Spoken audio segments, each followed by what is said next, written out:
Good afternoon, everyone.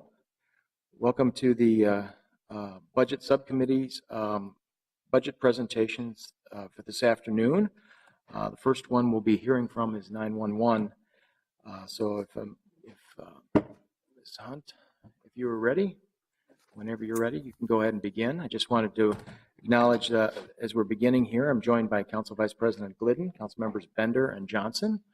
And so we'll continue to have council members come and go during this process. And we'll ask questions as you provide a pause, if you could, between any particular program slide so we can have the information, ask a question, and then go on. So thank you. Okay. Mr. Chair, committee members, thank you. I'm Heather Hunt, the Director of Emergency Communications for the City of Minneapolis. And I'm here to present our 2018 Mayor Recommended Budget. It's a very straightforward presentation. Here's our organization chart, which doesn't change much from year to year. We have expanded slightly our training and quality assurance program using in-house resources. Our budget summary is as shown. We're not asking for any additional FTE. And there is one change item, which is a one-time expenditure and reimbursement, which we'll go over on a subsequent slide.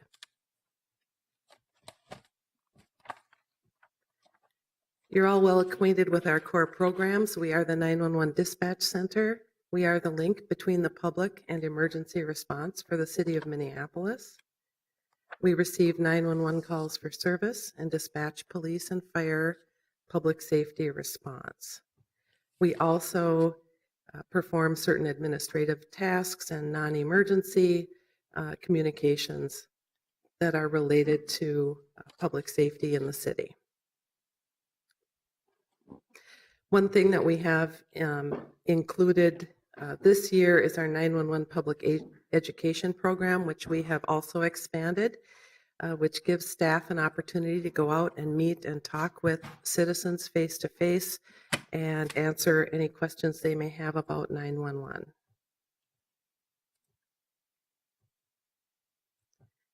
This slide just recaps the budget as well as the city goals and values.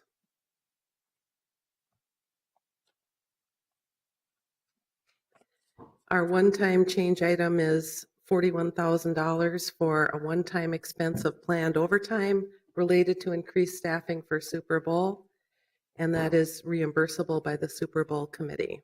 That's reflected here. We do have two capital requests. One is that we are at the point where we need to replace our obsolete 911 logging recorder, which records all radio and telephone transmissions in the 911 center.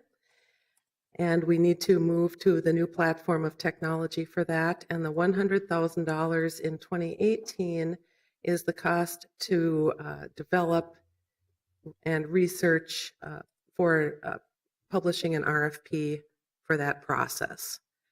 And then the costs of the equipment will be requested in subsequent years. We are also at the end of our workstation furniture lifetime. We have gotten a good use out of our existing equipment.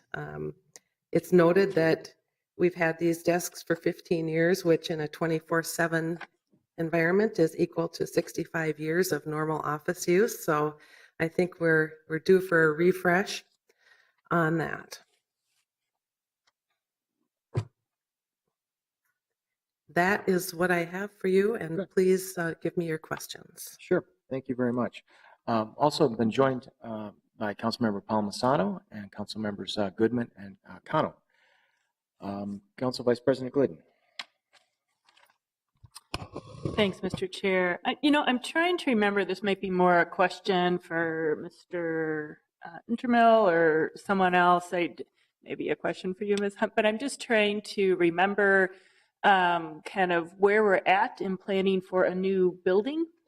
and the assessment. I know there's sort of one of these difficult assessments of how many of our departments are we able to fit in that space versus in the city hall space and all of that. And just when I see, not to kind of, and I also can't remember exactly your time frame for building new space, but when I see the upgrades which are needed to just ensure, general safety and comfort and all the things employees need to work well with the new workstations. It just made me think about kind of how that coincides with the plans for the new building, because I'm sure you may not be the only department with those kinds of upgrade needs that you need now. So Councilmember Glidden, through the chair, I can tell you what I know. And we have been working with Finance and Property Services to assess our current space and the needs of our operation. And we have received some proposals from Wold Architects to refurbish and refresh the space that we currently occupy in the sub-basement of City Hall. And I think that is gone to the FSAM committee and is under discussion. Regardless of whether we move the 911 operation, which is not the plan currently, as I've been informed, that we need to definitely upgrade our space and try to make the best of the footprint that we do occupy. Mr. Intermill, are there any other updates on this that we should be thinking about? Mr. Chair and Council Vice President, I have not been deeply involved in discussions around the building. In my first 5 months here, I've been pretty focused on getting the budget up and running. But, I think the information that Ms. Hunt has matches my knowledge. And the only thing I would add is that any occupancy of the building, I don't believe, is set to occur until 2020. Until 2020. Okay, well, that's helpful. And maybe I would just say maybe we can flag this as an issue to discuss. I know often you kind of have, I don't know that we need more in this now, because I wanted to just flag this, and maybe we need to kind of have this as a general discussion, not just specific to 911, because it's not really specific to 911, although your furniture request and then kind of your understanding of kind of what will be accommodated in the new space, is part of that. But I'm wondering if we might add to, when you kind of put together what are some of the outstanding questions and other things, that this would be an item to maybe have an update of how that assessment is affecting kind of our ongoing budgeting process leading to the new building being up and running around 2020 or whenever it is. So. Fair enough. Thank you very much. Are there other questions of Ms. Hunt? Not seeing any, but I do. Oh, I'm sorry. Good. Thank you. Councilmember Johnson. Thank you, Mr. Chair. I have a comment, not a question. Is that okay? Sure. Please. All right. Thank you. Just wanted to express my gratitude and appreciation for all the work that 911 does and all of the staff involved. It's a really tough job, but you're the first step in so many ways in getting people the help that they need in scary moments and times. And it's a really difficult position to be in, where there's, an expectation that you get everything perfect every single time. And it's also, I would imagine, given some of the calls, pretty psychologically hard to deal with, some of them. And so I just wanted to, on behalf of myself and my constituents, let you know that we're really grateful and appreciative of all the wonderful work being done by our team in 911. Thank you very much. Thank you, Councilmember Johnson. That was well put, and I'm sure we all share those same sentiments. I was wondering if we could take a few moments, and if you could, some of the investments we've made in the last couple of budgets. I know a lot have gone into some new systems, and I wondered if you might be able to comment on those investments and how they're yielding results. Are they favorable, or what are we looking for? And just give me kind of a mini results Minneapolis, if you can give an overview. Mr. Chair, I'd be happy to do that. We have come a long way in the last few years with both of our culture change initiatives and our investment in technology and people. Our staff is doing a fantastic job. With the addition of 4 staff that we were authorized to add a few years ago, we've been able to work with that and our scheduling strategy to improve our 911 call answer times to where we are now meeting or exceeding the national standard. Certainly year to date, we are at, let's see, well, the national standard is 95% of calls answered in 15 seconds or less and 99% answered in 40 seconds or less, and we consistently meet or exceed that standard. We have also invested in our new priority dispatch call taking software that was implemented this year. And I am scheduled to give an update on that process to the Public Safety Committee next week. But all of our staff have received certification training. That was 48 hours per person of certification training in these best practices call handling script system. And everyone has been certified, and we are live now on the system as of about 2 weeks ago. So that system, again, is designed to provide the highest level of service, both in gathering information that will be helpful to the first responders so that the correct response can be sent as quickly as possible, as well as providing safety instructions for the callers so that they are able to preserve their safety to the best extent possible while help is on the way. Mm-hmm. And so those are 2 huge improvements. We also implemented our shared and hosted call taking system with our partners, Hennepin County, Edina, Alina EMS, and Hennepin EMS, and we're on about our 3rd year of that, which is a next generation 911 system that we share among us, and that's working very well. So we have, there's lots more, Yeah. but those are our major initiatives. Well, that's very good to hear. I think oftentimes in these budget hearings, we're only just kind of focusing on what's new or what's different or what's a change item within the proposed budget. But I wanted to take a moment to highlight some of those things. So thank you for being prepared for some of those comments, because it really reflects the work of the past several years in the budget and that this council has passed. And I think we needed to say, hey, we did the right thing, and it was a good investment, and it's paying off for us. So thank you so much for bringing that up. Council Vice President. This is not for Ms. Hunt. This is for you. Oh, this is for me. Okay. So just because I think, and thank you, Ms. Hunt. So I always appreciate, you've been here, I think, how many years now? I've been director since 2010. Since 2010, right.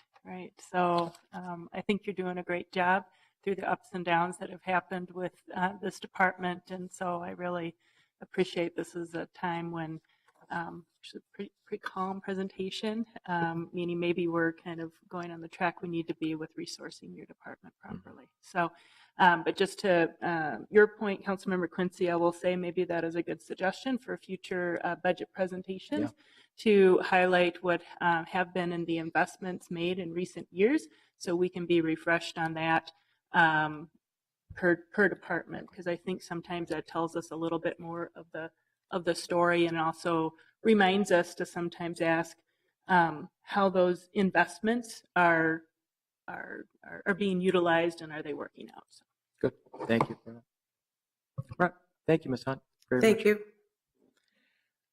Be able to transition, so I invite MPD, if you guys would like to take as much time as you need to transition into the different slide deck.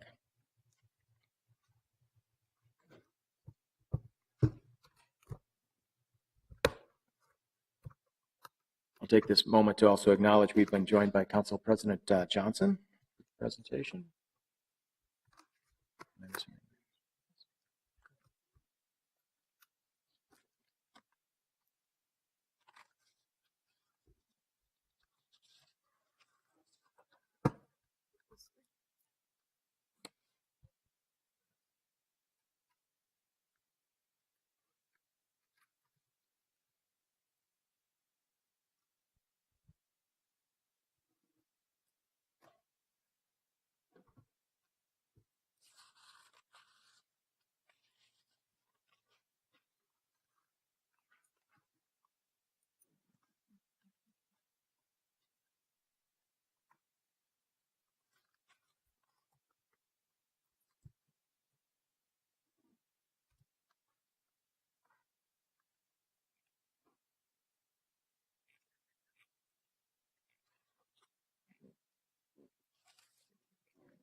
Welcome, Chief Ferradondo.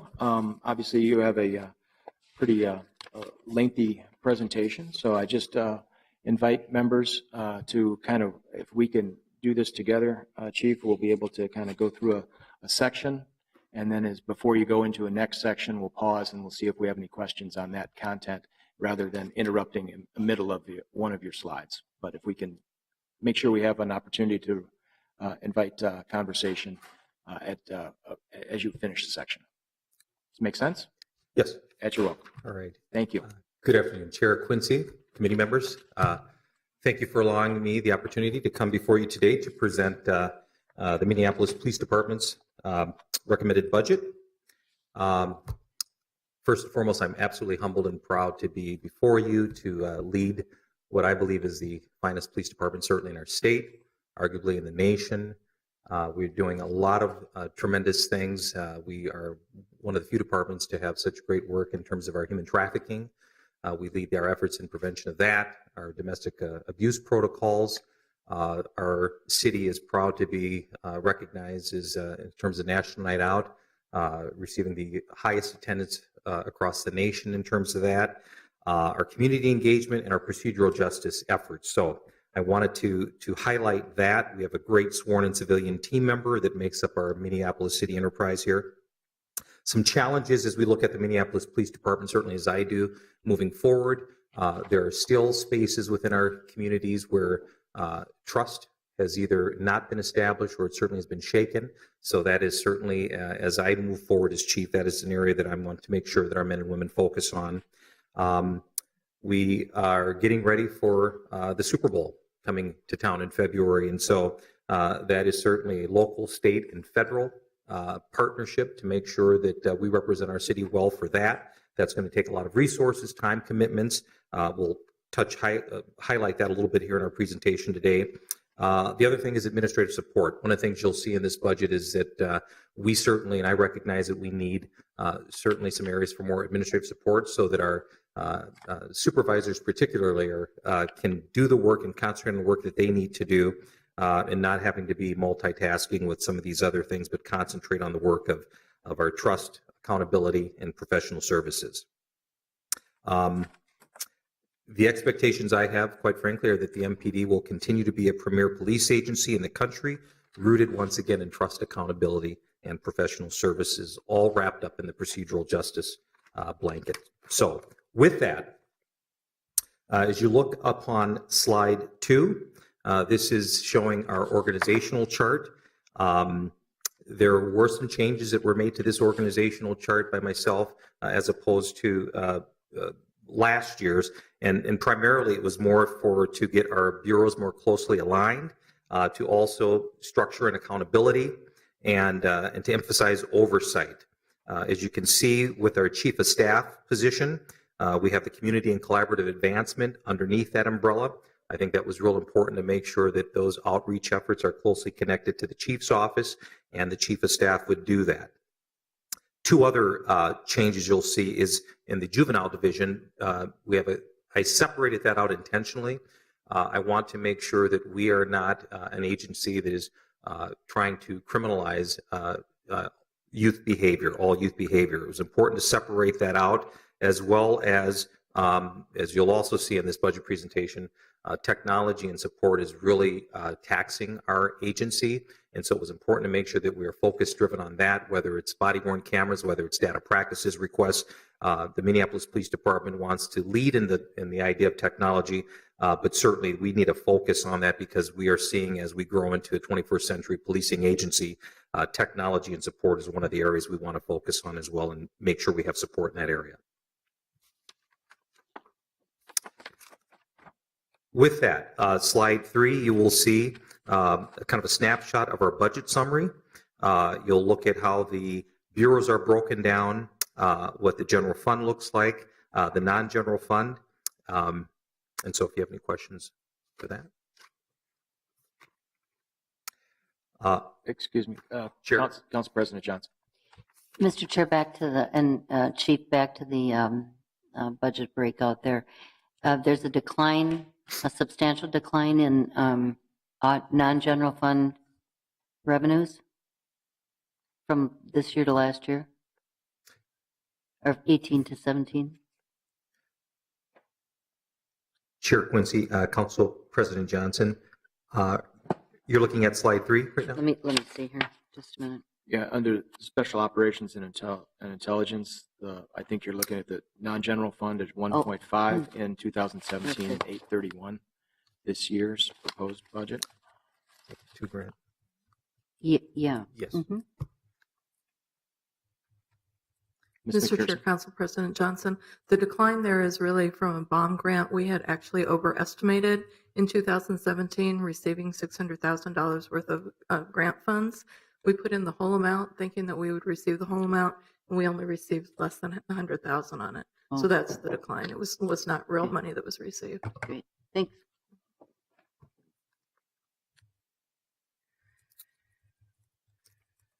Chair Quincy, committee members, any more questions on slide 3? Not seeing any. Okay. I think we'll get to individual programs within the detail, right? Yes. Thank you. So slide 4, you will see some of the MPD change requests as they relate, as they're broken down for, there's several listed there, but as you'll see from whether it's the CARS milestone public safety camera system to Super Bowl reimbursement, and all of these, again, we'll touch on a little bit later into the slide program if anyone has any questions.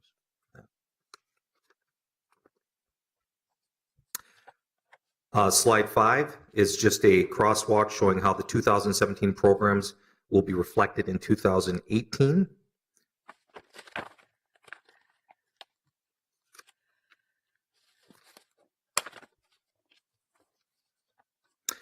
And now as you see slide 6, I'll begin to start going into some of the specific programs.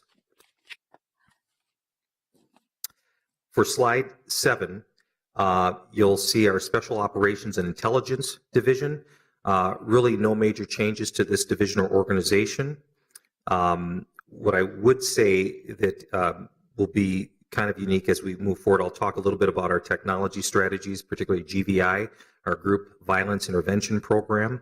But you'll see that for the most part, emergency preparedness, special operations, and our strategic information, that division has pretty much stayed the same. Slide 8, Special Operations and Intelligence Division. This will include $225,000 for the milestone safety camera system. Will also be discussed in our final slide for the CARS funding.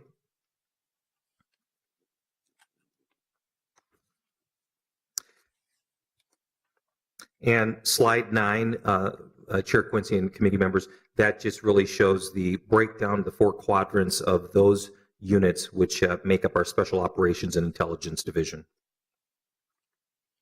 Before we go, Chief, I wonder if you could go back to your the CARS milestone public safety camera system. You said that is in the Special Operations and Intelligence. Is there more coming on that, or is that? Could you? Chair Quincy, committee members, there'll be more conversation about that.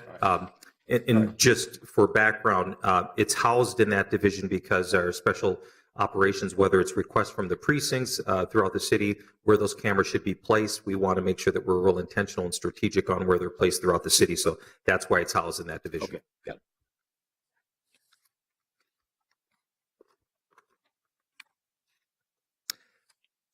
Slide, I didn't miss slide 9. Slide 10, our public safety division, that is the bulk and robust of our 911 responders.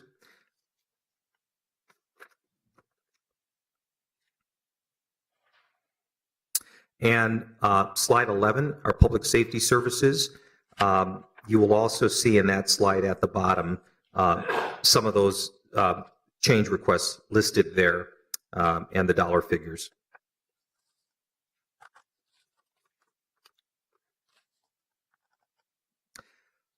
And as I mentioned in my introduction for slide 12, we look at the public safety services for Super Bowl reimbursement. Okay. Slide 13. This is our public safety services. This is where we're looking at the transferring of 2 sworn FTEs back to the general fund.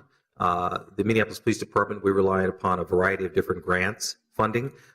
These 2 particular FTE fundings were under grant. Those have expired. So this is just transferring those FTEs, those 2 FTEs back over to the our general fund.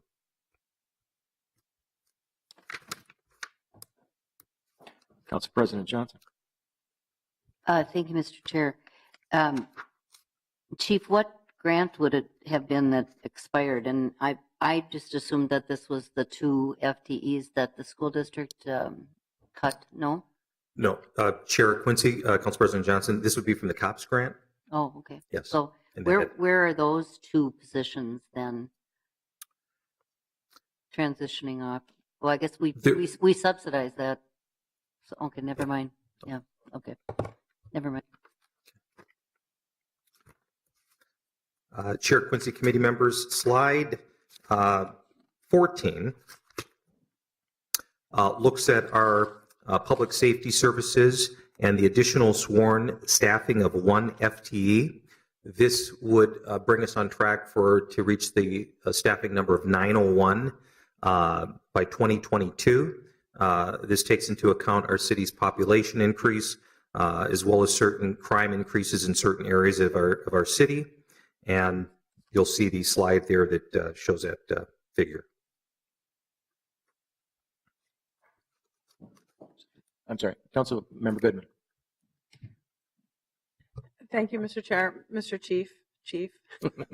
One of the things I hear all the time, unfortunately from people in the police department, is that the reason that they can't do more foot-based community policing is because they have to be in cars answering 911 calls all of the time. So I'm wondering why we would only have 1 more officer online if the goal, which I understand your goal as much as most people's goals, is to have police out of their cars and on the street. And we have this pilot project in Loring Park on Nicollet where we have a beat cop who has like this multi-block area where there have been shootings, and it's made a huge difference. There's been basically no shootings in the 15th and Nicollet area since that beat was put into place. And so I'm just wondering how we kind of think about, if we really want to have this community-based policing where there are more cops working on the streets, wouldn't we just simply need more cops to be able to do that job? And why aren't we asking for a significant number of new police officers just to do that? Wouldn't that be better than 11 traffic control people in the warehouse district at midnight, as an example? Chair Quincy, Councilmember Goodman, so it's a very good point. I will say that just because if you have more officers does not necessarily equate to a decrease in crime. What I want to do is be a little bit more smarter moving forward in terms of how we're better utilizing our services. So, for example, one of the things that we've clearly seen, and at least for the short period of time that our mental health co-responder has been in place, last year I think we received over 4,000 emotionally disturbed person calls, which really ties up a ton of resources regardless of which precinct they're in. Being able to have a dedicated officer and a civilian mental health professional, that gets those officers and squads back into doing what they need to do, whether that's community engagement, what have you. The other thing that I think is important is, once again, if we can utilize, I want to look at in terms of what our community service officers are doing right now. All of our officers throughout the city get tied up on a lot of report calls that don't necessarily need to be taken by a sworn police officer. If we can get those officers back into service, that I think that will also help alleviate some of that. So I want to make sure that we're being smart with the number of officers we have. I don't necessarily believe that just by increasing the number of sworn officers has a direct correlation in crime. I just think need to be smarter in terms of where we're placing those folks. The 901, I still think that gets us on track to where we need to be. I also think that having some changes in what we're doing, where we're deploying folks, whether it's our co-responders for mental health, whether it's our community service officers, I think we can do some good things in terms of that. So I just think I need to really make sure that we're applying the officers to making sure that they're focused on that public safety, community outreach specifically, and that where we can have these other intersections with the civilians and other key roles, to apply them there. So, Mr. Chair. Please. So this probably is going to be a longer conversation as you ease into being the chief, but I just don't understand how we're going to have cops walking beats in communities if there aren't more of them, unless you're saying there's cops that aren't basically doing their jobs now and could be doing their job differently, which I did not hear you say. It just doesn't make sense to me that we could do everything we're doing and then also do more community-based street outreach by police officers. I mean, I love Renee Allen, but I don't really want her like patrolling 15th at Nicollet at 11 o'clock at night. And I wouldn't even want to walk there at 11 o'clock at night. So that's part of the problem. So I don't understand how, if we don't have more people to do that specific job, where we're going to get these people that are inefficient within the department to do something different. And maybe it's going to take a year for you to figure out kind of how that works. I appreciate the administration saying we can work with what we have. I love that. I think that's great. But I've seen the difference that these big beat cops have made at Nicollet and 15th, and I just want more of that. And I think the public does too, because that's how they view us, being peace officers, not law enforcement. Chair Quincy, Councilmember Goodman.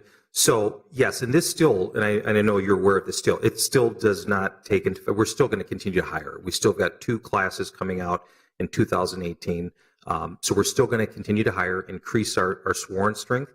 And so the beat officers have been a wonderful resource. They're doing great things in your ward and certainly across the city. So that is not going to change. We're still going to have that presence of our foot beats out there and engaging with the community. So I think we can do both. I think we can continue to hire and continue to build up our 911 sworn strength. I also think we can do still things smarter. I still think that there's a lot of calls that our officers spend a great deal of their time out of service on that they don't necessarily need to be there. Sometimes we are not the most appropriate response for some of these calls, and we see that certainly our community is dealing with a lot of trauma, mental health issues. Quite frankly, there's a lot of just calls that we're just not the best ones suited for. We'll go into a little bit here later, when we see the rise in our opioid and heroin addiction in some of these cases, and the amount of energy and resources it takes for our squads to be tied up on those calls as well. I just think that there's some other things that we can certainly try to do that will impact and affect to making sure that we have more of those precincts staffed with officers focusing on those public safety issues that they need to. So. We have a few questions. I saw Council President Johnson, your tag up, Council Member Cano, and Council Vice President Glidden. So if we could begin, Council President. Thank you, Mr. Chair and Chief. To actually go along with Councilmember Goodman's question, my fear is when we talk about beat officers that if that's important, we draw them from 911 responders. And so I'm wondering, as a part of your new leadership in the department, will you be looking at the structure of exactly how many people you have where and seeing if there are places where perhaps we have more officers stationed than we need in particular areas, or if there are jobs within those areas that could be done by civilians, and make recommendations for changes in that way. Because I appreciate the beat work, and it's true. I appreciate our community response officers that we have, but I do fear that when the pull is on to spend more time with people, that it's expected to be from 911 responders. And one of the frequent things I hear from my constituents is concerns about long response times for 911 calls. Chair Quincy, to Councilperson Johnson. So yes, we are, even as we speak, I know the Assistant Chief, we're looking at our bidding numbers and how that will relate to staffing per each precinct. Certainly not all precincts are the same in terms of the amount of calls that they receive. And certainly we've seen some significant reductions in terms of crime in certain precincts that historically had been high. So I will factor into all of those different dynamics. But certainly one of the things, and I'll talk about it later in the slide, but the civilianization of the Minneapolis Police Department. Years ago, our civilian team members that we had hired, I think was somewhere, was it 22% at one point? I think we're down to like maybe 12 or 14. So we've lost a lot of that. What that equates to in terms of us, that's more sworn officers doing work that typically they didn't have to do. We could have had them in those squad cars doing some other things. So that is certainly something that I'll be looking at. But we need to make sure those inspectors have their staffs robust so that they can make sure that those 911 response cars are being answered as well. So, yeah. Okay. Councilmember Connell. Mr. Chair. Chief Arredondo, I'm wondering if you could go into detail about the police cameras. I don't know if there's a specific section in your presentation where you will dig a little bit deeper on that front, but I know that it's a request that we get a lot from Ninth Ward communities who are feeling overwhelmed by the amount of criminal street activity that's happening there, whether it's commercial sexual exploitation or drug dealing. So I get a lot of residents asking, when will MPD have more mobile cameras that can be placed in my neighborhood to help reduce the amount of criminal activity happening on the neighborhood blocks. So I'd love to hear your plans about that. Chair Quincy, Councilmember Connell. So yes, we have several, as all of you I know are aware, in terms of our camera system, both fixed cameras as well as portable cameras. As chief, I really want to listen to and make sure that the precinct inspectors provide a lot of discretion, whether they're interacting with their council members, listening to their community leaders, block club leaders, where it's best strategically to locate those cameras. We also work very closely with our Strategic Intelligence Center to make sure that our global city-wide strategic, making sure those cameras are placed where we can, whether it's prevention of crime, whether it's following up in terms of evidence. So we take all of those things into account. Large events in a certain precinct might draw some of those cameras away.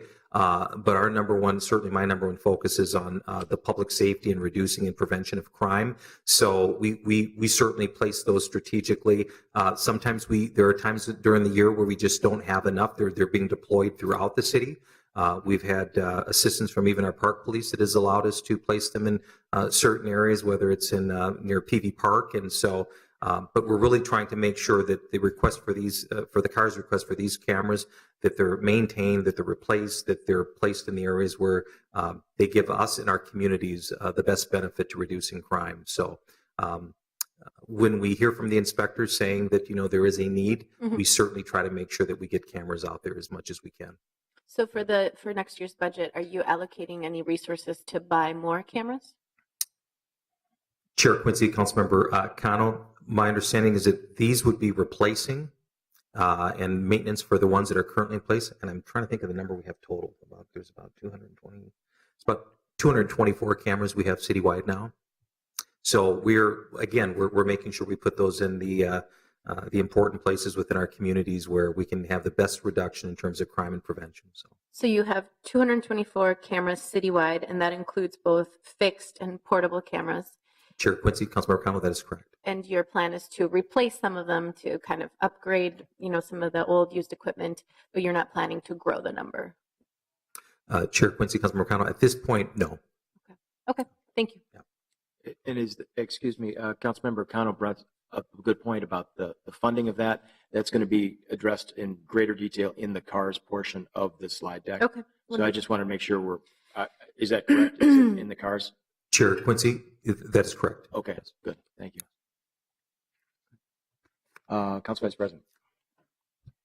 Thanks. I had a question, and then I had a comment that I wanted to make on this whole dialogue about kind of numbers of sworn officers. But just one of your responses made me want just a refresher on kind of where we at in terms of officers that are hired and ready to serve versus authorized sworn strength.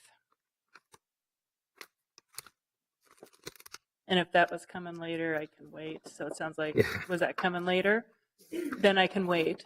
Which one? You don't need to do that now if that's later in your presentation. Chair Quincy, Councilmember Glidden. Okay, it's be later in the slide. Okay. So, yes. All right. So anyway, some of what I hear is maybe about, that piece, just kind of where are we at in terms of managing, what's still a, high number of retirements and other change in the department.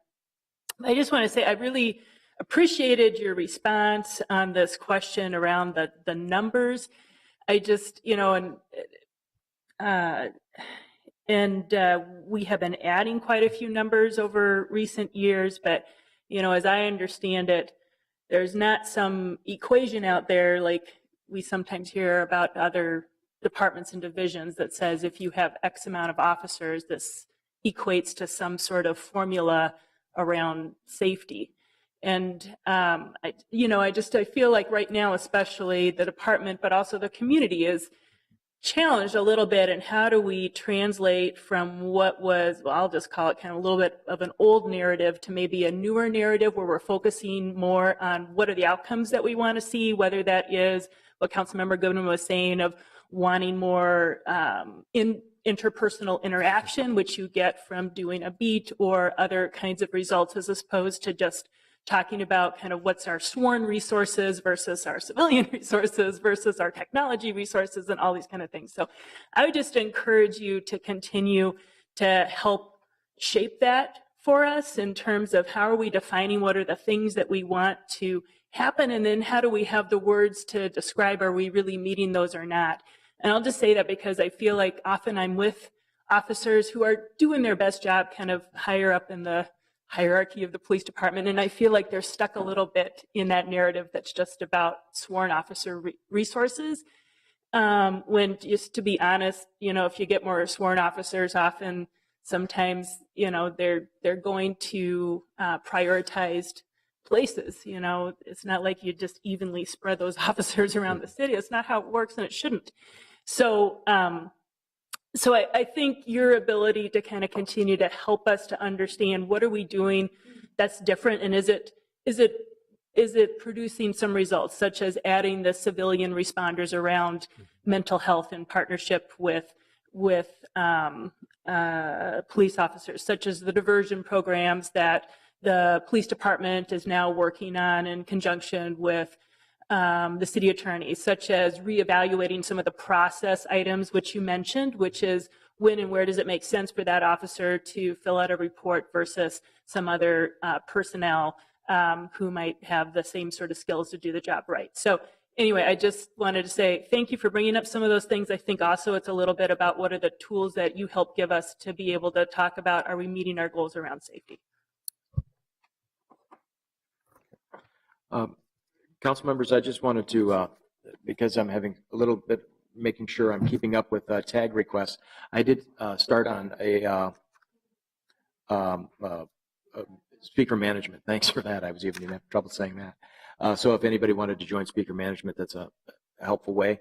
And also wanted to point out the packet for today's slide deck is included in all of them. I don't know if that was clear to folks as they saw what was in front of them. So I just wanted to make sure I pointed that out. So, Chief, if you could continue. Oh, I missed it. Thank you. Before the speaker management. Councilmember Bender. Thank you, Mr. Chair.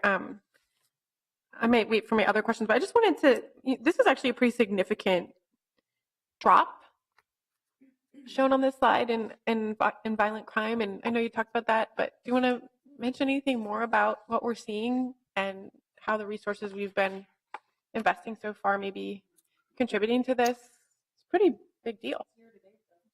Yeah. So we have, I mean, do you expect us to get up, you know, is it 3/4? Seems lower to me, but. So, Chair Quincy, Councilmember Bender, certainly violent crime is one of those significant areas that we certainly focus on.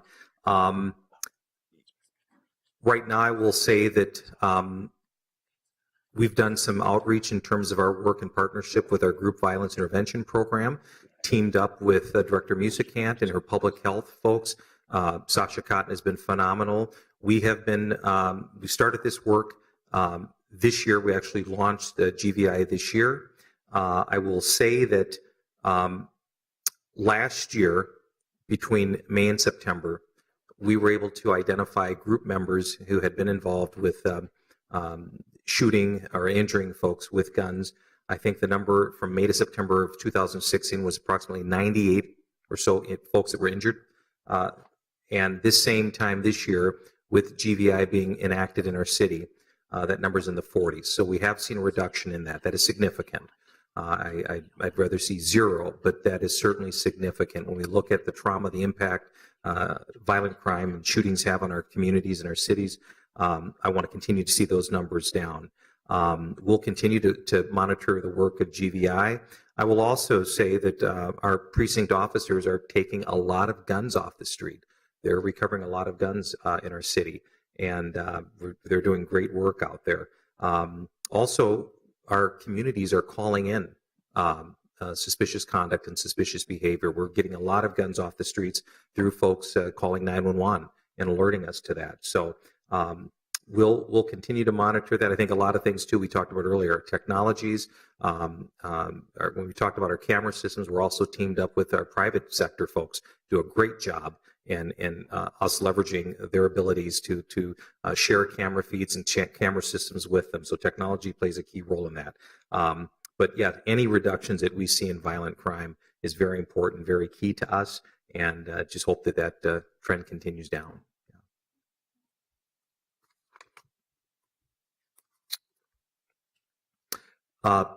Slide 16. We're looking at our gunshot wound victims by year. You will see the numbers there. The blue bar graph, the 170 you see there, indicates the ages from 0 to 24, and the green bar graph is the ages from 24 up. And we'll see. You also see the slide just below that breaks it down, shooting victims by precinct. And I will just say that as you look at by the precincts, again, for at least for 2017 this year to date, we're seeing double-digit reductions in both the 4th precinct and also 2nd precinct. So that's just once again the great work. I want to mention that from our GVI folks. I think that our public safety and our MPD folks who are doing the work out there, that's playing a significant role in that. So just wanted to mention that. Slide 17, we're looking at current staffing levels by precincts. We also see the historical sworn staffing. So the question was raised to me just recently in terms of, you'll see from the graph to the left, projected officers as of graduation without change requests. You'll see that our current balance is at 852. We have currently 44 folks currently in classes. We have the projected attrition rate to date is 34. But if we look at for 2018, spring class of 18 and another fall class, you'll see that our projected FTE count by the end of 2018 will be 878.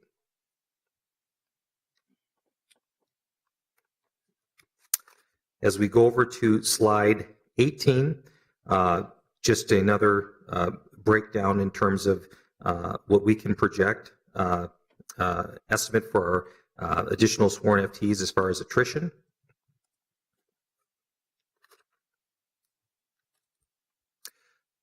Slide 19 transitions into, this is a public safety service change request for the late night curfew and safety awareness program. Clearly, we know that we want to focus on our youth and making sure that our youth are safe and have positive programming within our city. Curfew violations were almost double in the downtown district compared to other areas within Minneapolis.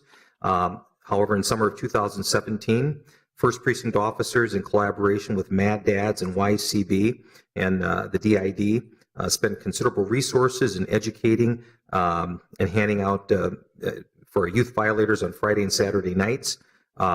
We've seen some great reductions in terms of making sure that our youth are not targeted and being the victims of crime. Mad Dads teamed up with DID, and they've done a lot of great outreach work, whether it's bar outreach contacts, giving out free meals, their advocacy and case management, curfew education cards, smartphone theft awareness cards. And so we're really making sure that we do some great focus in our downtown area as it relates to our youth. Slide 20 shows our, this is also, looks at our mental health co-responder pilot. And that change request looks at, again, it's a 9-month period from 2016. MPD received over 4,000 EDP calls, or emotionally disturbed person calls, which were up 18% from the previous year. 88% of those calls were from citizens. This is an area that I really feel strongly about, and I know that many of you on the council really advocated for having services to deal with those in our community who are suffering from mental health trauma and issues. And so we look forward to this. It's currently in both the 3rd and 5th precincts. And so we're looking forward to continuing that work. Chief, just so I can follow on this, this is a change item. It's additional money, or is it just the same as last year and just continued? Chair Quincy, yes, my understanding that's rolling over. We started the program a little bit late, and so that'll be rolling over to 2018. Okay, thank you. Councilmember Bender. Thank you, Mr. Chair. I wondered, so this, from last year to this year, we're essentially keeping the pilot in its same configuration with the same amount of resources and staff. Can you talk about how you see the future of this program and how we'll evaluate its success and what additional resources may be needed to make the program citywide instead of just in the 2 precincts? Chair Quincy, Councilmember Bender, we have already, just from the initial days and weeks of this program going on, we've seen a lot of important dividends in terms of there have been people who've been getting wraparound services the same day of those calls. Officers have reported back that a typical call where they have been responding out to the home 3 or 4 times in a shift, those calls have stopped. Working closely with COPE, our partners from the county. I also know that trauma and mental health is not just relegated to the 3rd and 5th precincts. There is certainly a need for this citywide. My thoughts would be to expand that. We also know that this has a great implication in terms of even our where people are being booked into our jails. I know that that is a concern for our sheriff's office of, are we housing people there who are really there because of their suffering from mental health issues? And as a result, their behavior led them there. So this is very important, certainly to me as chief. I think that for our city in general, how we can, again, not decriminalize people who are suffering from mental health issues. And so I see this expanding from a citywide perspective. Is the county contributing any funds to the program, or are we paying for all of the mental health portion as well? Chair Quincy, Councilmember Bender, for the most part, it's the city, who's contributing that. I will note that I think over time this will be a piece of both serving the community better, but also increasing confidence in the force. I hear from my own constituents fear about calling the police when they're witnessing something just because they're not sure what will happen. And so I think as we're able to respond, like you're saying, with many different types of services, that will help increase the confidence in the community. So I just wanted to concur that this seems really important. Chair Quincy, and just to Councilmember Bender's point, even up to this point, we've had community members who've received these services who've actually called 911 saying, can we have those COPE officers there? They wear soft clothing, they're wearing polos. They've already made some great inroads in that. So, yeah. Councilmember Goodman. Thank you, Mr. Chair. Chief, it's clear to me from representing this area that the hotspots are surrounding homeless shelters and services that deal with people who have mental illnesses. So it seems like, I can identify the buildings basically based on the red part of the map. So it seems like in addition to having police respond, we might want to be working with the county more, and I'm sure you've already thought of this, to figure out how we can get there before there's a mental health disturbance or prior to the time that there's an issue. I mean, I look at these two areas primarily in my ward and could tell you the multiple organizations that have a concentration of these kinds of services in these areas. So I think also we might want to be thinking about it in terms of over-concentrating these kinds of uses in the city. This is what you get as a direct result of putting over 1,000 homeless people in one location. It becomes, again, a public safety issue when it really ought to be more of a community safety and issue that's more broadly defined. And so I think seeing this on a map, I think it opens the door to talk to the county about the concentration of these kinds of uses in certain locations and trying to get there before there becomes a problem. I know one of the locations in the Loring Park area has had over 100 calls for service just to one house, one program. I won't call them out, but that means we probably need to work with the county to have more work done there so that law enforcement's not the only response. Chair Quincy, Councilmember Goodman, I agree with you. I will also say that as part of this here, and Inspector Waite has been our chair leading this year effort, there is a committee that meets, and I know that's also with our county folks from COPE, but I will also check to follow up to make sure that some of our, and they may already be, but I want to make sure, as to your point, that some of our hospital facilities and some of these shelter facilities, their representatives are at the table as well. So. Council President. Thank you, Mr. Chair. I just will point out that in this initiative, the county is very involved. The actual team includes 2 COPE clinicians. The new part is adding our officers to that intervention and doing it in a way that makes more sense for a mental health intervention. County has been doing this kind of work. I mean, I worked there 20 years ago in a program that was out of the Crisis Intervention Center, which was was called BEAP, Behavioral Emergency Outreach Program. And that's what they did. They went to psychiatric emergencies, and they would be in these very same places. And so you are right, Councilmember Goodman, about the over-concentration. But I would not think, I would never want to say that the county isn't doing their part about being involved in outreach and response to psychiatric emergencies. Chair Quincy and Council President Johnson. Yeah, and if I misspoke, county's been a great partner with us in this. So, okay. Council Vice President. Thanks. I just wanted to understand, when do you think you will have enough information to kind of consider the pilot, that you would move out of the pilot phase and maybe then be able to present a more formal recommendation about what do you think you would need to continue a program that had these partnerships? Chair Quincy, Council Vice President Glidden,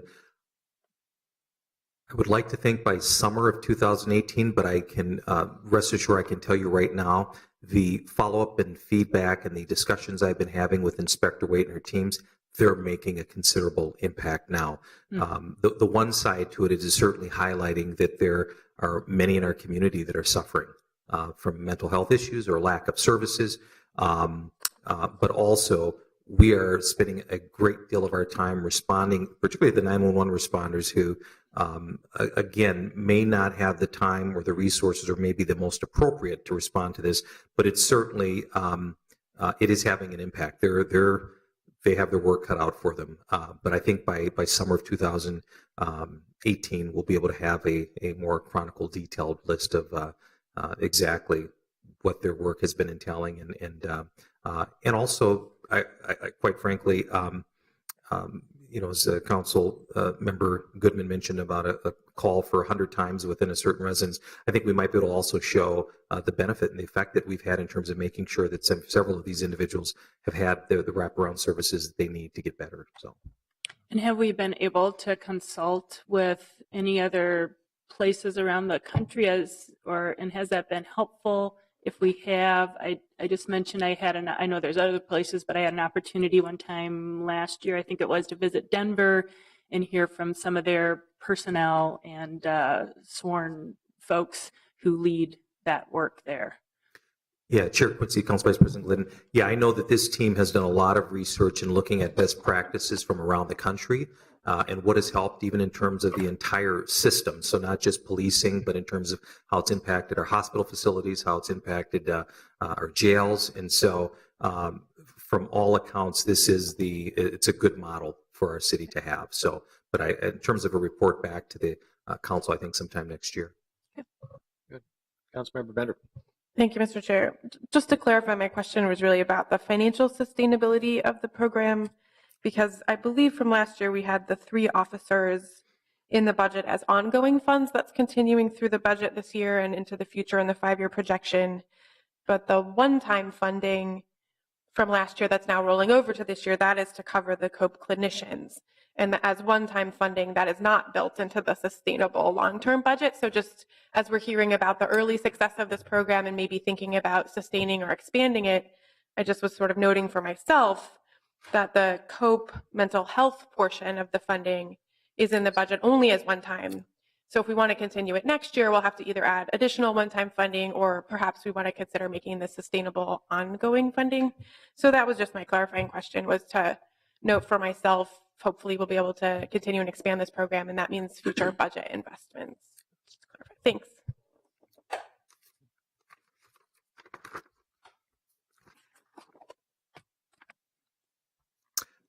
Slide 21 looks at our investigations and our forensics overview.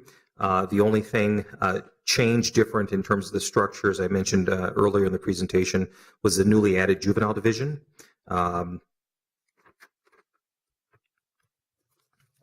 Slide 22, we're looking at, again, the investigations and forensics and a breakdown of the budget there.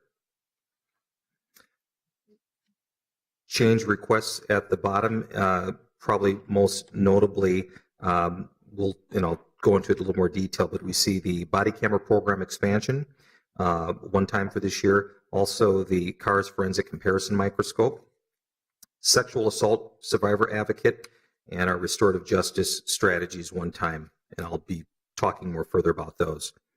Slide 23, have asked in terms of our investigations and forensics, our body camera program expansion, specifically asking this year for 100 more BWCs or body-worn cameras to fully ensure that all of our sworn officers have been outfitted with their own BWC, their body-worn camera. And then some of those would then, some of that 100 would also touch upon some of our investigators. I want to make sure that we currently have some officers that are not in patrol duties during their normal duty time. They're working an investigative plainclothes function. I want to make sure that we have, so every sworn officer on the MPD will have those. Some of those officers, some of those investigators may also work part-time work where they're back in a Minneapolis police uniform in our community. So I wanted to make sure that we're equipping those officers with those. Councilmember Palmisano. Thank you, Mr. Chair. Chief Arredondo, I'm curious, have you identified what resources you might need to make progress on the body-worn camera program per the results of the recent audit that was after the mayor's proposed budget this last time. So there were several recommendations, but is there anything that you need to help this body camera program go better, in the short term? I'll just leave it at that. Chair Quincy, Councilmember Palmisano. Yes. So part of one of the important recommendations that came through the audit report was, and something that we had initially went down the path, was having our supervisors spending time to try and do these audits and just making sure that our folks were in compliance. In hindsight, that was not the best avenue to do that. What I'd be asking for is having full-time civilians to really take on that critical function and role. Our supervisors, as we've had the discussion throughout the day today, they really need to be focused on the public safety aspects and leading their people. But it's a critical function, and there's obviously a large volume of data and recording materials. We really need full-time sworn civilians to help us in that endeavor. And so that would certainly be an ask that I would ask for. Yeah. Thank you.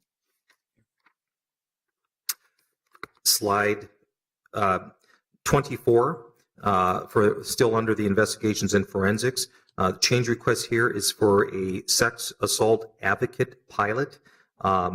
This would be a contracted person to work with our sex assault investigators to advocate on behalf of victims, to provide support, more information, help find resources, and provide referrals for victims of sexual assault, help victims navigate the criminal justice system, and provide information on victims' legal rights and protections. As we have been and want to continue to be a leader in terms of human trafficking and other types of areas where it really impacts victims, I believe this is a very important position. And once again, this would be for a contracted person to come in and help us with it. Thank you. Council President Johnson. Thank you, Mr. Chair. I guess in looking at what you're asking for in this position, most sexual assaults would be felonies, right? So the county attorney provides a victim's advocate for people involved in prosecutions in felony situations. How would this be different, I guess, is what I'm asking. Chair Quincy, Council President Johnson, this person would really be embedded with our investigators. They would really help them along in terms of the victim through the case process. If they're embedded with us as the MPD, as opposed to kind of, I want to use the term, loaned out through the county, but they're really a part of our department and those investigators doing the work on a real-time, day-to-day basis, I think that it has a much more greater positive impact in terms of really helping the victim from start to finish in this. And so part of its proximity, and quite frankly, Council President, I'm not sure of how many the county has of those people available to really assist us with this work. And so we've seen great results with our domestic violence advocates. They've been very helpful for us. And so I see this playing a very similar role. Those advocates are working right out of our room 108 with our investigators, and they're worth their weight in gold. And I would see this position being the same. Okay. I've had experience with the county attorneys, victims advocates, and they do just an excellent job. So I could see where they might get involved as actually charges happen, whereas our people would be involved in the investigation. So that's helpful. Thank you. Slide 25, under our investigations and forensics, is restorative justice. This is a change item amount. This position would be to investigate opportunities in partnership with the Minneapolis School District to implement a restorative justice program, which would provide diversion programs for youth, empowering students to resolve conflicts in peer-mediated small groups, help strengthen communities, prevent everything from bullying, cyberbullying, reducing student conflict. Successful programs can lead to reductions in suspension and expulsion rates, and restorative justice programs can help students to reintegrate back into the classroom as well as the community. Councilmember Palmisano? Thank you, Mr. Chair. This question goes back to some previous comments. On the note, on the topic of the domestic violence advocate resources that you've had in the past, just let me know if this happens later in your presentation, but my understanding is that was cut in the mayor's proposed budget for this year. It also is a one-time expense that we fund and find a way to cobble together year after year. So could you tell me if that's seen as an ongoing thing for 2018, or are those resources removed? So, Chair Quincy, Councilmember Palmisano, those resources have been removed for 2018. I will tell you that we will still continue to work closely with some of our community partners, DAP and others, Casa de Esperanza and others, to just really make sure that we continue that partnership moving forward. They have been incredible in providing us education, awareness, and resources in terms of how to really build trust with victims, to help them navigate through the criminal justice system as well. So we'll continue to reach out and continue to work with them in that area. Thank you. I just also want to make the point that some of those domestic violence prevention resources also sit in the city attorney's office. So there's that element too. Councilmember Bender? Thank you, Mr. Chair. I just wanted to chime in on this. We had worked together last year to find one-time funding for the domestic violence grant work. That was actually in the health department, and it wasn't part of any department request last year or this year. It was funding that the council added on our own. I am interested in helping to continue to find funding for domestic violence prevention wherever we can, and I know that, Chief, you and I have talked about that. Actually, I wonder if at this point you could share some of what you had told me about how the domestic violence work has kind of overlapped with the other violence prevention work. And you had said when you pull the records of folks, you're seeing this show up in all kinds of ways. But I just wanted to note that that wasn't ever in the police department's proposed budget or in their budget last year. It was in the health department. And we had tried to shift some money actually from MPD into health, which failed pretty significantly in the council, which was fine. And then we had found some money from, I think it was the streetlight program, maybe fire or something. We had sort of cobbled together a bunch of other sources, but there never was a proposal from a department for this. Chair Quincy, Councilmember Bender. So yes, we had a few years back really took a deep dive as a police department and really changed lenses and took on a public health lens. What we had seen in the intersection that you're referencing is that clearly I'm responsible for reducing violent crime in our city. What we had seen with some of our most violent individuals, we were really kind of dealing with them at that intersection when they committed the crime. We made the arrest. We were looking at charging, and they might have been 23 or 24 years old. When we dialed back and look at their first entry or the first engagement we had as a department with them, they were victims. They were showing up in our police reports at the age of 3 and 4 as being witnesses to family violence and domestic violence. And again, at the age of 6 and 7. And as part of the cultural change, we typically would get out there and we'd give the victim, who's the adult, a blue card. And we provided the services on the back of the card, and our officers take the information that was necessary and they'd leave. When we left, what we didn't realize was there was more than just one person traumatized in that home. And when we allowed that young child to continue to go through that trajectory without reaching out and making sure that they had services offered to them, then it became skipping school, then it became shoplifting, then it became stealing cars, then it became assaults, and eventually it became shootings and worse. And so we absolutely see the important role in terms of addressing domestic violence and family violence at an early age. So, yeah. Maybe I just follow the quick comment that I'm, again, just because of all that history and echoing Councilmember Palmisano, very committed to trying to continue to find funding for this.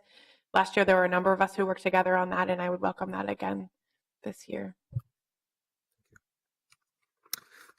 Slide 26 really just highlights some of the results from our investigations and forensics team, some of the important cases that were closed, some of the, whether it was sex crimes or our Safe Streets work, processing crime scenes, and just really shows the abundance of work that has been done with these important groups over the last year.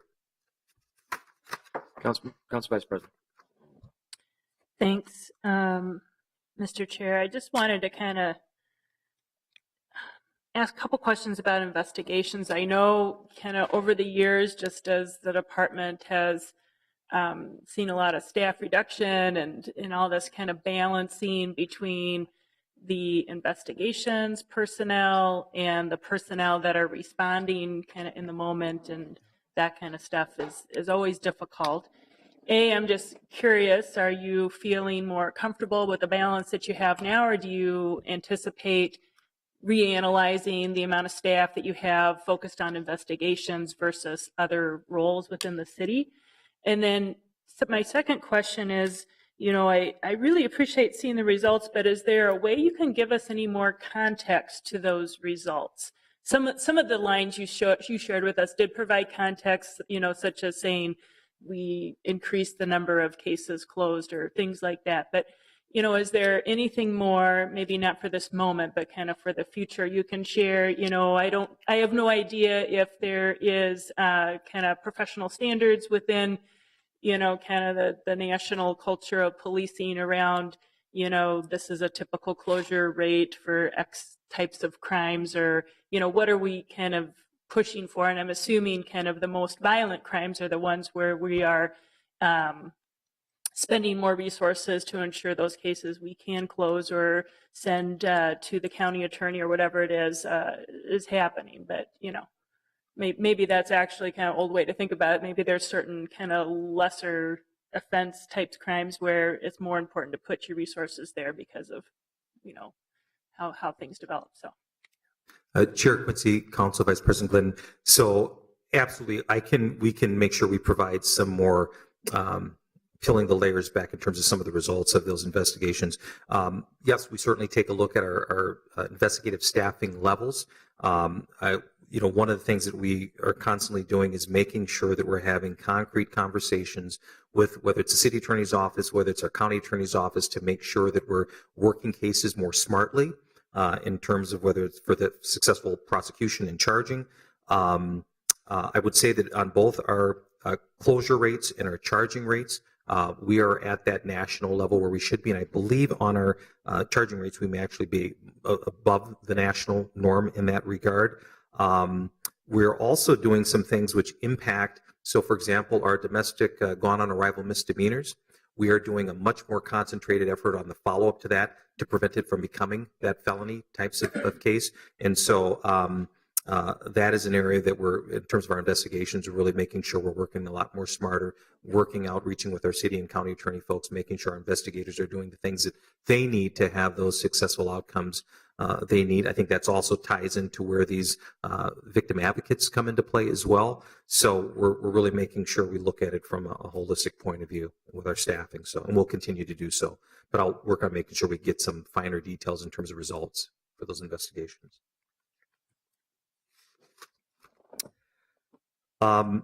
You'll see on slide 27, it's our community and collaborative advancement and an overview of those programs.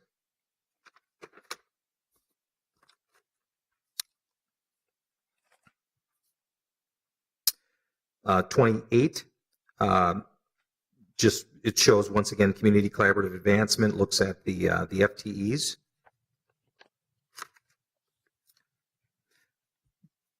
29, this slide highlights the 8 community liaison positions that I am asking for, and I think it's important for me to highlight. I've touched upon it a little bit in our conversations today, but one of the things that I clearly know, and whether we're talking about the heroin opioid epidemics, whether we're talking about distrust of government in some of our communities, there again are spaces and places where the MPD are just not the most appropriate response to deal with these types of calls in our community. It takes a lot of resources. It takes a lot of our officers out of service, ties them up instead of where they should be dealing more directly with public safety priority calls. And so I certainly see this need. I've seen it working already real time with our just teaming up with our county folks, with our mental health co-responder. I've certainly seen it with the work that our community members have done, our credible messengers with our gun violence intervention program. And this is my ask of once again making sure that I can have our officers focus on the public safety priorities that they need, but also making sure that I recognize what we can't do and what we can't be effective in. And so this is asking for community liaisons to really work in our city to help address some of these issues, to have that relationship with the MPD, but to really help us address some of these issues that are harming our community, that are probably more public health issues as opposed to public safety issues. And so that is what I'm asking for.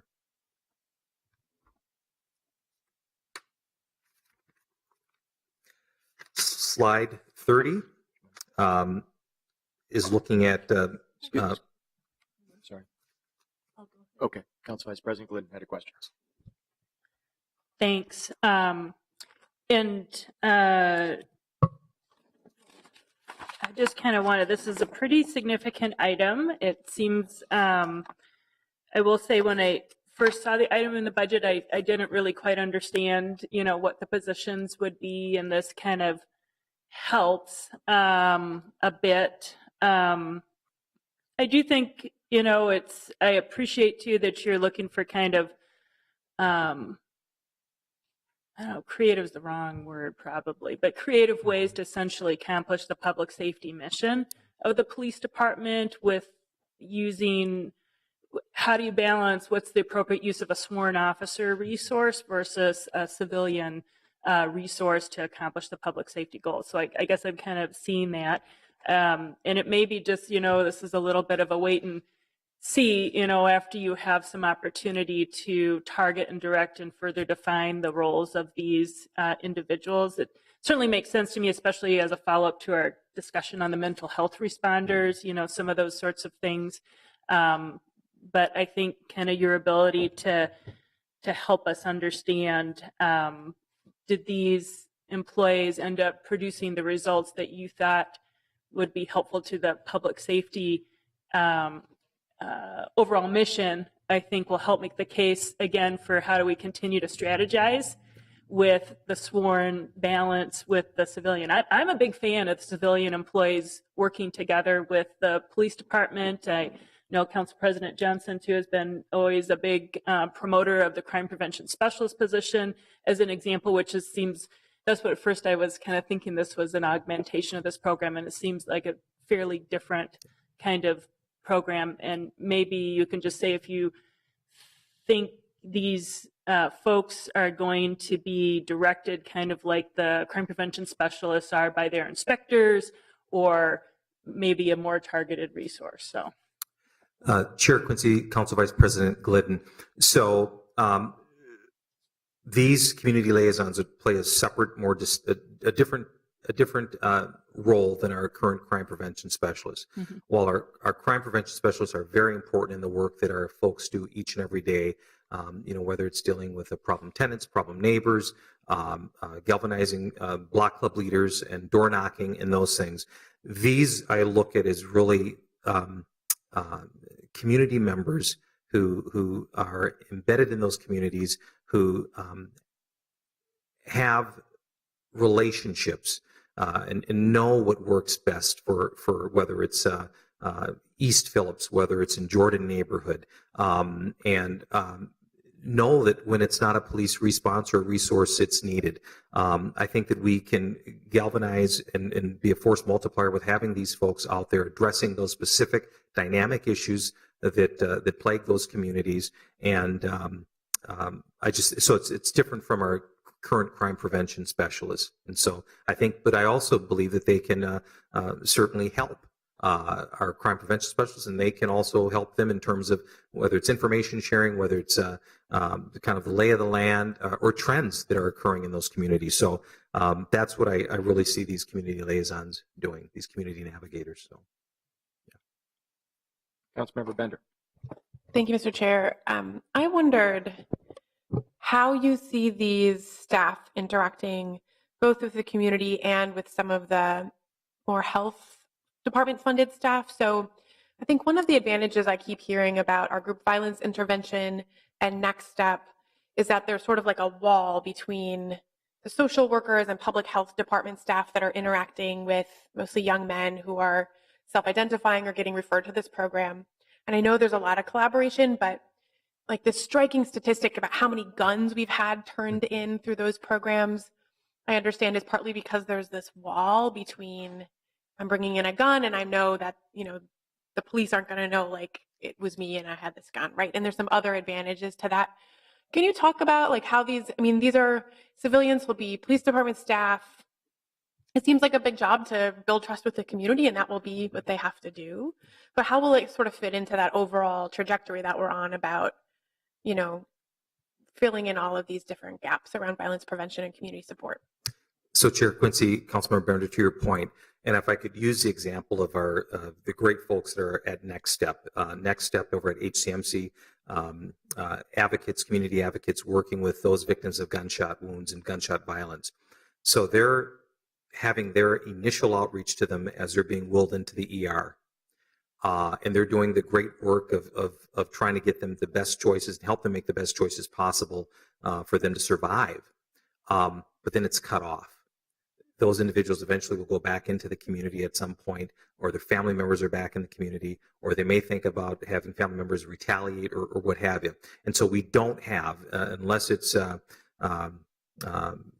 Miss Connie or Fargie giving me a call late at night saying, hey, Rondo, I think that person's going to go back out to the community and do something.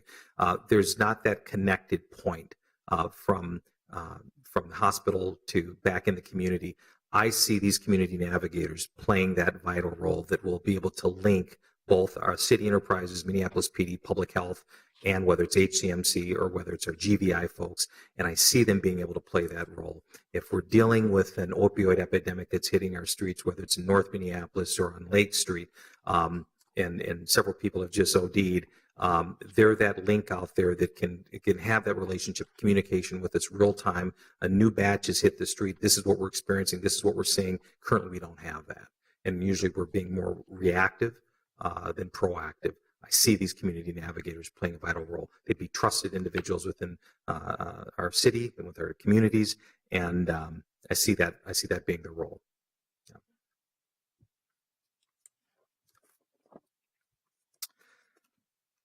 Slide 30 looks at our, it's a 5-year hotspot sheet or map. Slide 31, as we've been talking about through this conversation about our overdoses, year to date, obviously heroin, opioids are the biggest contributor to this. We see from a citywide perspective, 3rd Precinct has a tremendous amount of these overdoses occurring on a daily basis. And we see the 4th Precinct at 20%, 5th Precinct at 17%, 1st at 16%, and 2nd Precinct at 11%. And I will just also say that that is something that as chief I'm continuing to look at, looking at also a pilot program to equip our folks with Narcan. We're just seeing this is continuing to be just an alarming trend that we're seeing in our city. If we look at slide 32, we're looking at the demographics of overdose incidents from last year. And while white males make up the majority of those overdose incidents, if you look at our Native American male and female, disproportionately represent a high number of those overdose incidents. Slide 33, again, map shows the 4 quadrants of our community collaborative advancement, some of the numerous partnerships that we're very proud to be in partner with.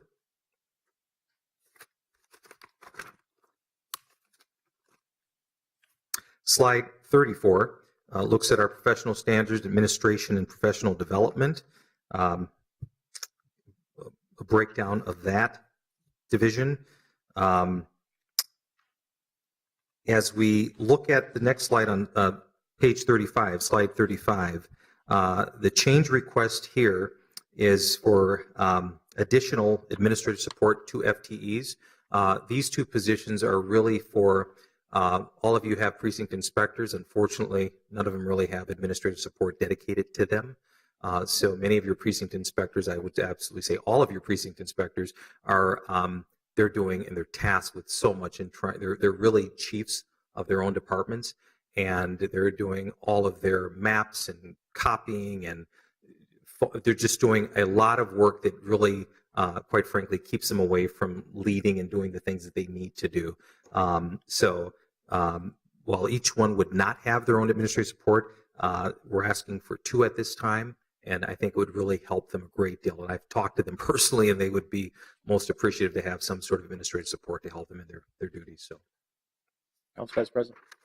I just want to say I so highly support this as a way to allow those very important people within your structure to focus on strategy and communication and all those other aspects of leadership. So thank you for the recommendation to us. thank you.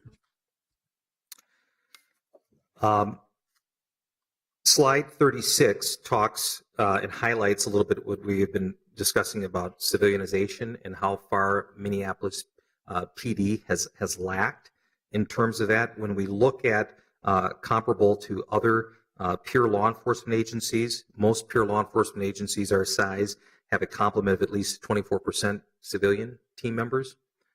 We are hovering around 14. And as we talk about technology and the things that we're asking more of our sworn to do, that they're quite frankly, that was just not their job. And if they get promoted or this or that, then we have to retrain. It's just we really need, and I certainly want to focus on more of looking at where we need to get more civilians into helping our complement, helping the work that we do. So just wanted to highlight that.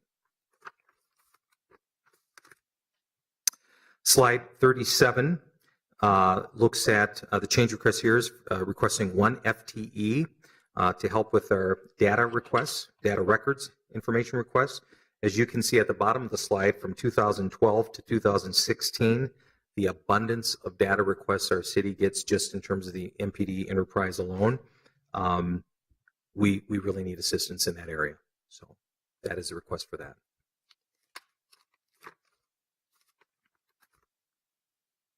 Slide 38 looks at our professional standards, administration, and professional development.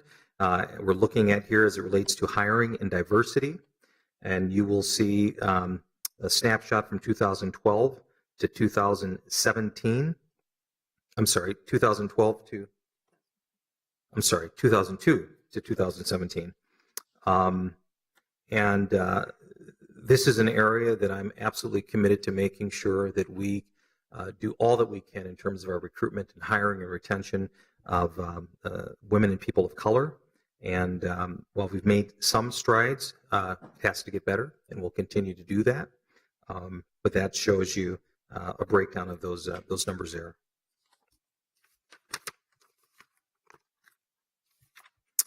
Slide 39 looks at leadership and organizational development, what they're being tasked with, everything from our crisis intervention training, specialty training such as mounted patrol, canine,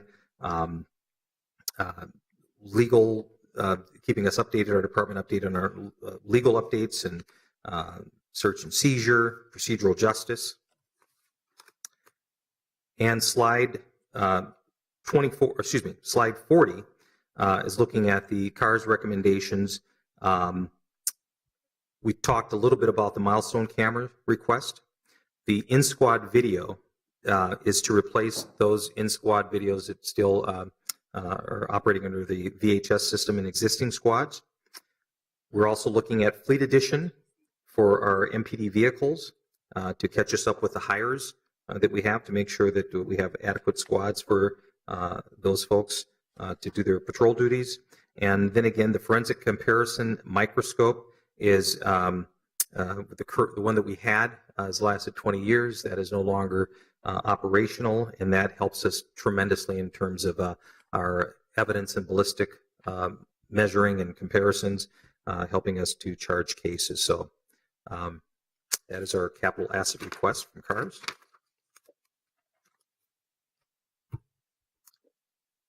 Chair Quincy?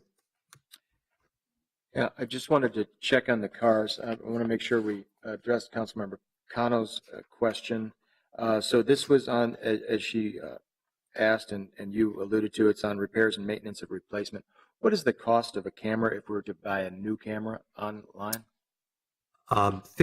Chair Quincy, fixed cameras cost approximately $8,000, assuming it has power and a pole available, and our portable cameras are costing around $37,000. Thank you.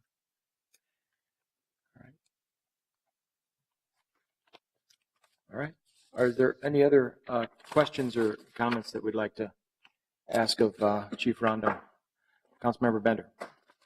Thank you, Mr. Chair. I just wanted to reflect that I think this is a really balanced approach to safety in our community. And I think this year, a lot of the change items have to do more with sort of innovative strategies or violence prevention or mental health co-responders or, the community safety approaches, but that we've added a significant amount of resources in this term to sworn officers. I think we've added 25 sworn officers since I took office 4 years ago almost.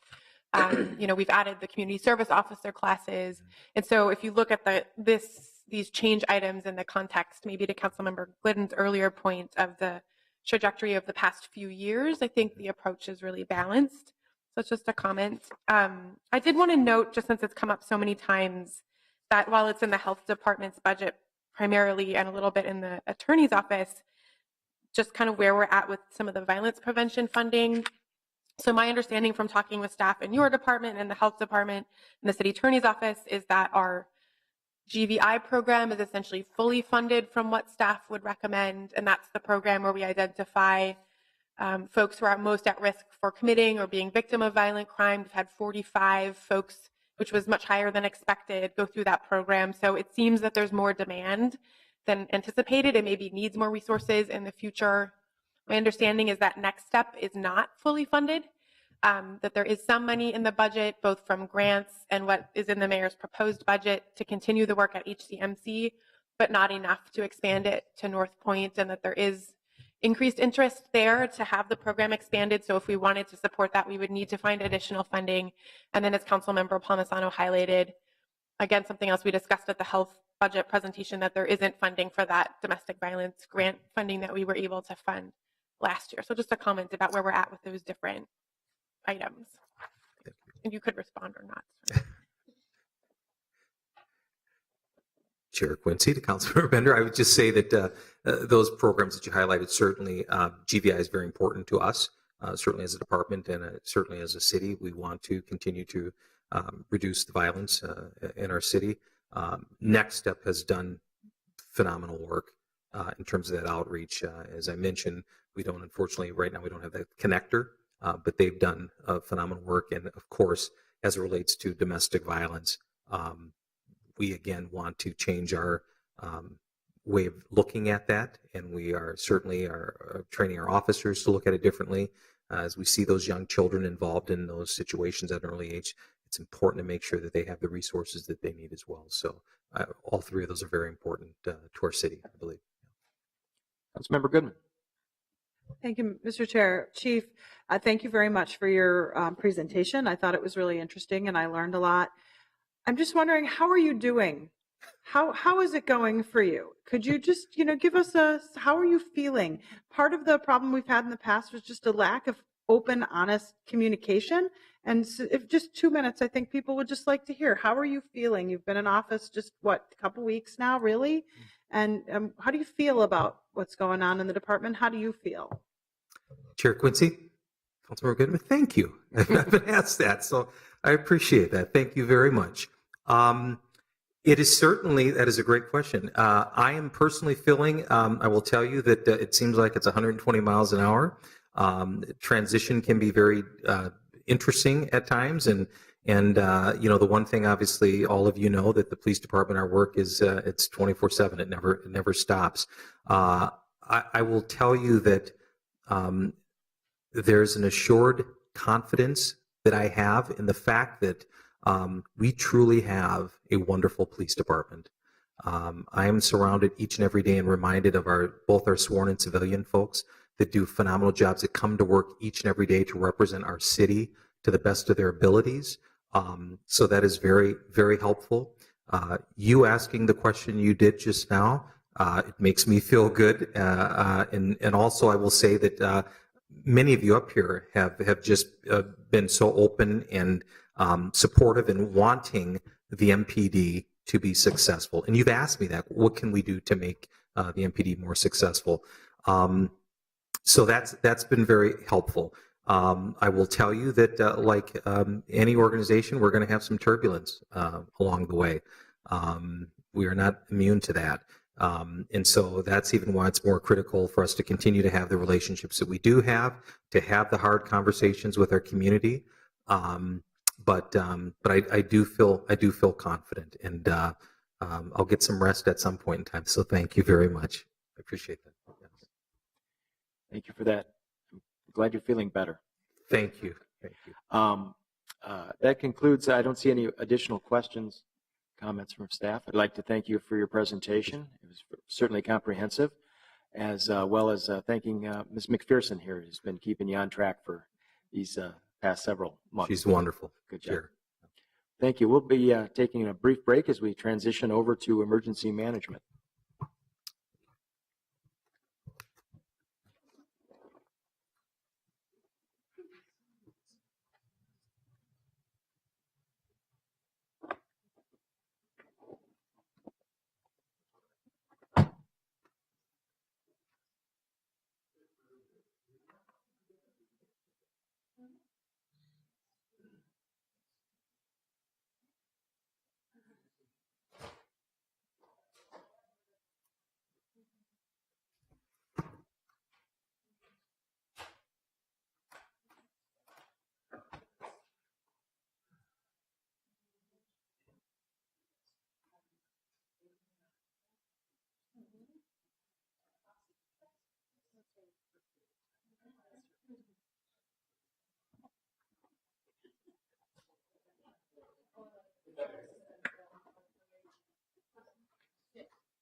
Hey, Micah.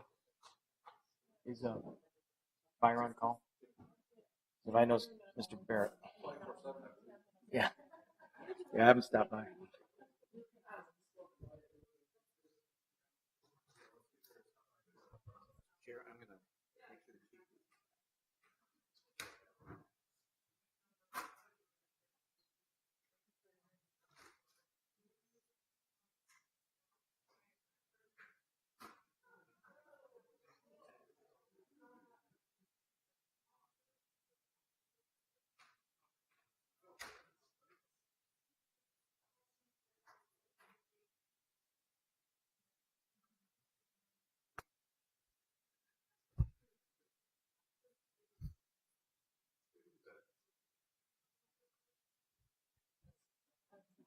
Ready to go. Good. All right. I think we can begin on the next of our budget hearings. This is emergency management. So, Mr. Lane, welcome. Thank you, Mr. Chair. For the record, my name is Barrett Lane. I'm the Director of the Office of Emergency Management. I'm here to brief you this afternoon on the Mayor's recommended budget for our office for 2018. As you noted earlier, I have very few slides here, so we can move through this fairly quickly, and then I'll stand for any questions you might have. Here's our organizational chart, really the same as last year, 8.5 FTEs in emergency management at this time. From budget summary standpoint, this is a status quo budget coming forward from the mayor's office. We are a little bit less grant money due to federal pass-through than last year.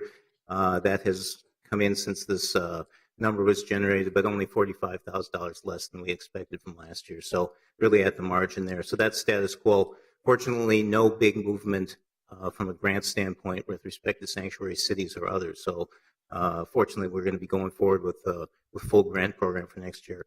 In the general fund, you're going to see a dollar decrease there. Really, that relates to CARS money that we had last year that's rolling off. That was money that was invested in downtown siren upgrades, and that will complete the overall outdoor warning siren program. Once that's complete, the one-time money rolls off, and really what you're talking about is a status quo general fund budget as well. The mayor's not bringing forward any CARS requests, so this slide is just, again, a summary of our program. We continue to work in the same traditional areas of mitigation, preparedness, response, and recovery. Nothing has changed in that area. We continue to build out the program based on national standards and best practices and measure our performance according to that. So again, completely status quo budget here. We're not asking for any additional resources this year, Mr. Chair. And with that, I'll turn it over to you. Council President Johnson. Thank you, Mr. Chair.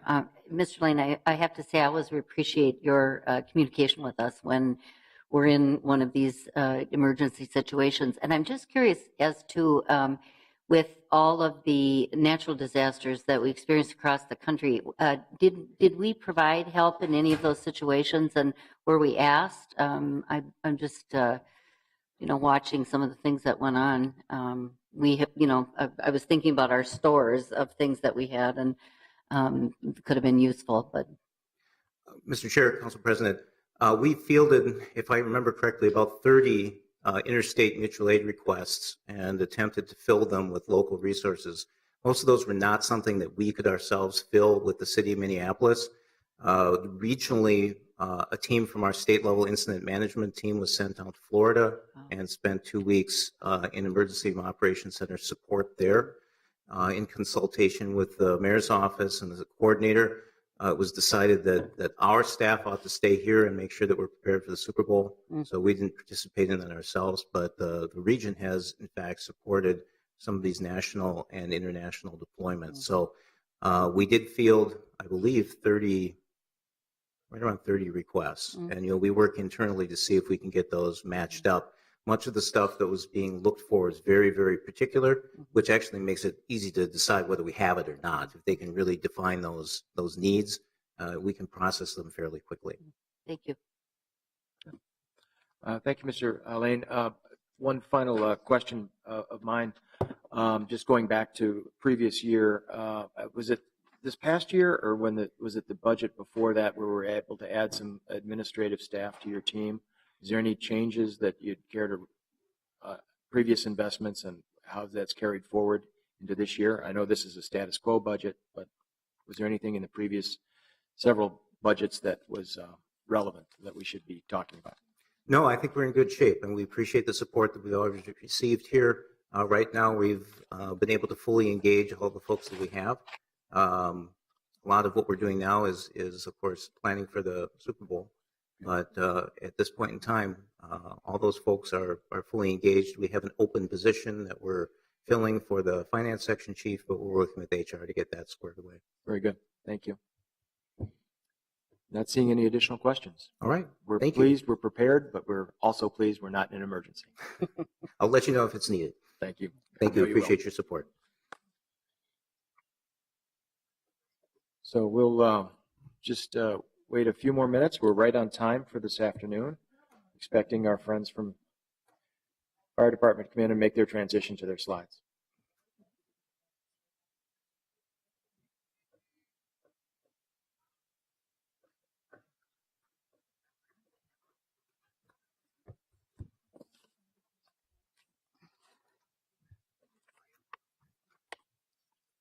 Mr. Chair. Councilmember Johnson. Thank you, Mr. Chair. Before the fire department gets set up, I just want to say something if I could. I've been hanging on to 2 weeks worth of reports that the fire department sends to us every week. Mr. Tyner, Yes. Chief Tyner sends us these weekly fire and EMS blotter. And I just want to say I am stunned at the work that our fire department is doing currently. And 1 week we had a lady, pedestrians walking on the street on Lake Street. A car comes across, strikes a pedestrian, nearly severs a woman's leg. 2 fires where people set people on fire or set a fire, 2 fatalities. A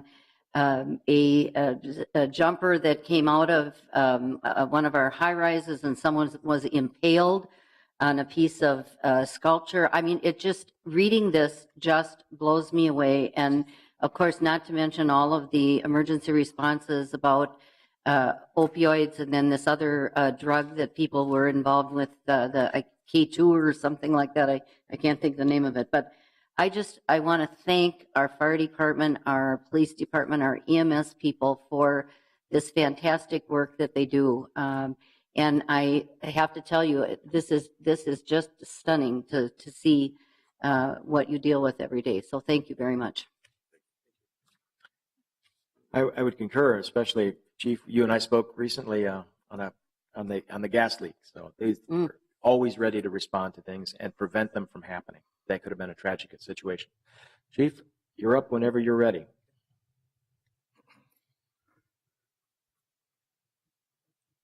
Chairman Quincy, committee members, thank you for the opportunity to come and present our 2018 recommended budget presentation. Again, I'm Chief Friedel. I'm very proud to say I'm a chief for the Minneapolis Fire Department. With that, I'll go through the presentation. I will go through probably fairly quickly, but if there's any questions, I'll certainly stop and Chairman, if you have any questions that the committee may have, I'll certainly stop and answer those questions. Our org chart on slide number 2 is pretty much the same chart that we've had for the last 2 years. There may be some minor changes in 2018 that we'll see, but that's pretty much a consistent org chart that we have, a makeup of our organization. Our budget summary, we have the same 3 programs we primarily had for the last 5 years since I've been the fire chief. We've got it whittled down. We've got it narrowed down to fire suppression, EMS, and special operations, training and recruitment, and community risk reduction, and outreach. For a total of the 2017 adopted budget, we had roughly $65 million, $65 million, and in 2018, the recommended funding is $66.9 million. So we've had an increase there. We've had a change item in a total of $557,000, which I will get into in some of the future slides. We've had a slight increase of FTEs from 418, an additional 4 FTEs, which will bring us to a total of 422. That includes our sworn and civilian staff.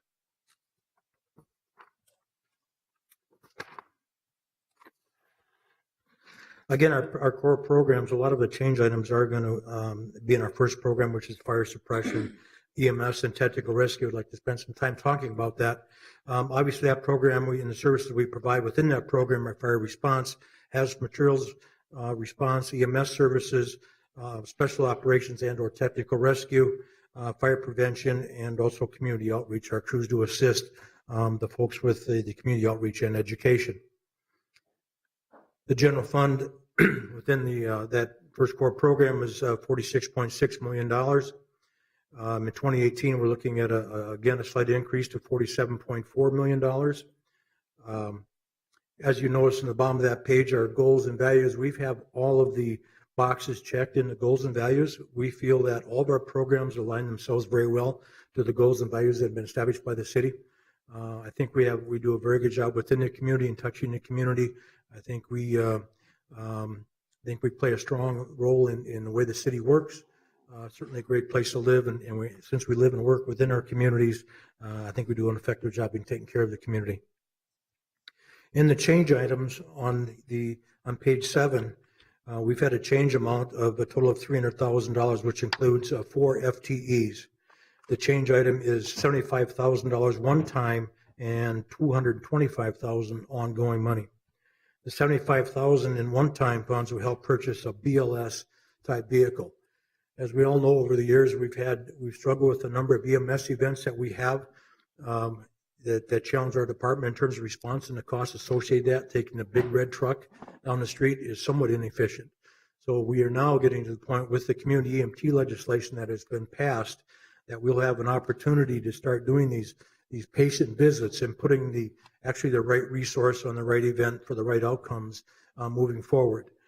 This will be provided hopefully by another individual or a position within the fire department which takes us to the $225,000 of ongoing money. I'd like to create another position under the rank of firefighter of an entry-level position, which would be for these folks who can assist with providing that community EMT service. I think this is something that we have to look at. We have to try. We have had over 35,000 EMS events in the last year. The costs associated with that are certainly challenging when you take an engine company or a ladder company along with maybe a squad car along with Hennepin County paramedics. The costs get to be very, very expensive. This will allow us to, and what community EMT actually does, patients will be released from a hospital, an area hospital with qualifying conditions. And when they have a qualifying conditions, they're going to be required to be visited by a community EMT within a given amount of time. And what that community EMT will do, they will sit down with that patient and review, for example, their discharge papers. And do you understand your discharge papers? Do you have the medication associated with your discharge? Do you understand what those are? Do you have food? Do you feel safe in your home?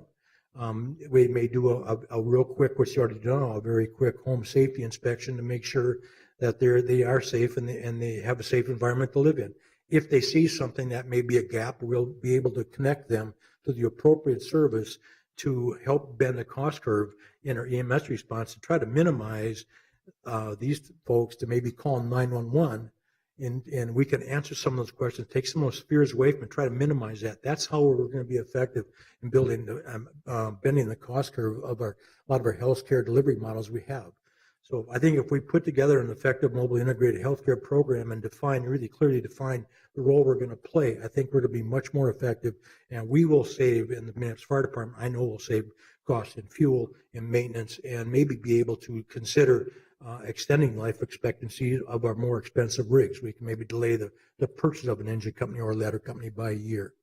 So I think it's very important. I appreciate this opportunity. I know that we're going to be working moving forward here very closely with our partners. Hopefully in the first quarter of 2018, we'll have this clearly defined and back in front of council with a contract in place for approval of that.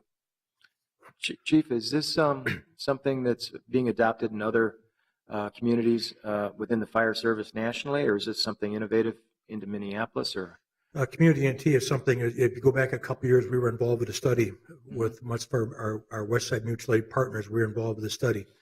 That study, at the end of that study, was an award-winning study for one of the innovative programs of that year. That certainly found that we were able, by creating these visits and visiting these patients, we were able to save that ACO, for example, Affordable Care Organization, some money by us responding. They certainly saw a saving. So we have the data available that we know that this will work. And now with the community EMT legislation and working very closely through labor management, working with the union, we'll be able to identify and come up with a process and a program that's going to be very effective.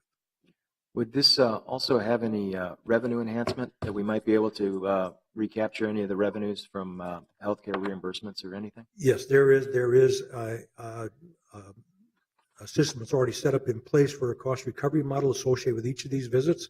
That's already in place. We're in the process of getting that contract over to us so we can play a part of this again. And there will be a cost recovery model. So basically, we will get paid for the visits that we do complete. From a workforce development point of view, the only promotional opportunity at this position would be to firefighter. Is that, I understand, so you'd have to go through the cadet class and Yeah, what this really does for us, and to maybe get off into to bring up our program into this, we have our our EMS Academy. This would be a unique opportunity to really connect the dots of the EMS Academy graduate to then come in and apply for one of these positions in the fire department as an entry-level position. As part of that position, I can foresee them continuing on with, as part of their responsibilities or program that they would be attending some ongoing training in firefighting as they're doing these community EMT visits. As we attrit a firefighter, for example, or a firefighter moves up, their first promotional could and would be to a rank of firefighter. That's how we just sort of connect all the dots in the programs that we've put together. Good. Thank you. On excuse me, on page 10, you can see since it's 27, we just put a couple maps up here. Oh, I'm sorry. Too quick ahead of myself. We do have $147,000 also in the fire suppression program, which is cost recovery and or reimbursement for the associated costs that we've identified that we're going to have during the Super Bowl. I will admit we've gone beyond that a little bit, that there's been some other requests for additional service that we could provide during that time, and working through the Super Bowl folks to be reimbursed for that service over and above what we put in the request months ago. There's been some additional services added. We've asked to be reimbursed for some of that service that we provide, and that revolves around EMS work on the Nicollet Mall. And as you can see, since 2012, our runs have gone up. This year we're going to be in 2016 we were at almost 50,000 runs. This year we are going to exceed that amount. If you can see on top of the EMS incidents of the 2016 runs, 34,826 events were EMS. That is a lot of work. So I think it's important for us to focus on what we can do to really redefine our model in terms of EMS, working with our union to come up with a very effective future response model for the department. I think that's going to be very, very important as we go forward. In the two maps on page 10, which has you can see the EMS by neighborhood events from 2007 to 2016. You can see the number of red boxes, and those red boxes were 500 to 3,000 runs just within that box in 1 year. So it's very, very challenging. We are starting to see that as our population starts to age. It's aging on one end. I think it's growing younger on the other. I think the younger population moving downtown a little bit, where we're certainly have an aging population, and we're going to see that demand for our service on the EMS side certainly expand. Some good news, I think, out of that, though, with the demand for service we've seen over the last 10 years or so, we still have had the ability on page 11 to meet or very close to meet the NFPA targeted standard in terms of response time. That is kudos to the firefighters and their ability to quickly receive the run, and also the dispatch centers to process those runs, get them out to our crews, and arrive on scene. And these standards, again, these are very tough standards nationally to try to meet. There are very few departments that can, and this is a very stringent standard to try to meet those response times, either on first arriving within 5 minutes and or 14 firefighters within 9 minutes and 20 seconds on scene. That leads us to our second program, which is training and recruitment. Obviously, that's a fundamental bullet. We use it as a fundamental building block for our department. We also have a recruitment development within that. Some of the services that we've been very proud of, and I'm proud to talk about some of this, our Community Pathways program, our Explorers program, and partnering and collaborating with our internal and external partners such as Hennepin County Medical Center, PPL. We've had a lot of folks help us through these different type of this core program. One of the first things I'm going to start with is developing an alternative hiring process.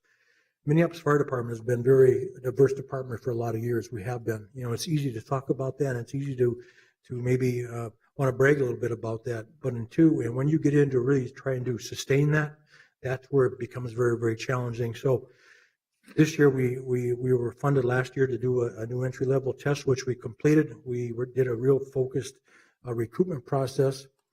We did eliminate the written exam. We felt that was a barrier in our process, so we redefined how we hired and how we tested all these folks. So it's been a very challenging time for us. And again, kudos to all my staff who've worked very, very hard in this process and have spent countless hours on focused recruitment, redefining the way we do test, the way we calculate some of the things that we factor in. In that, we had a budget in 2017 of $9.3 million. In 2018, we have a slight increase of $9.9 million.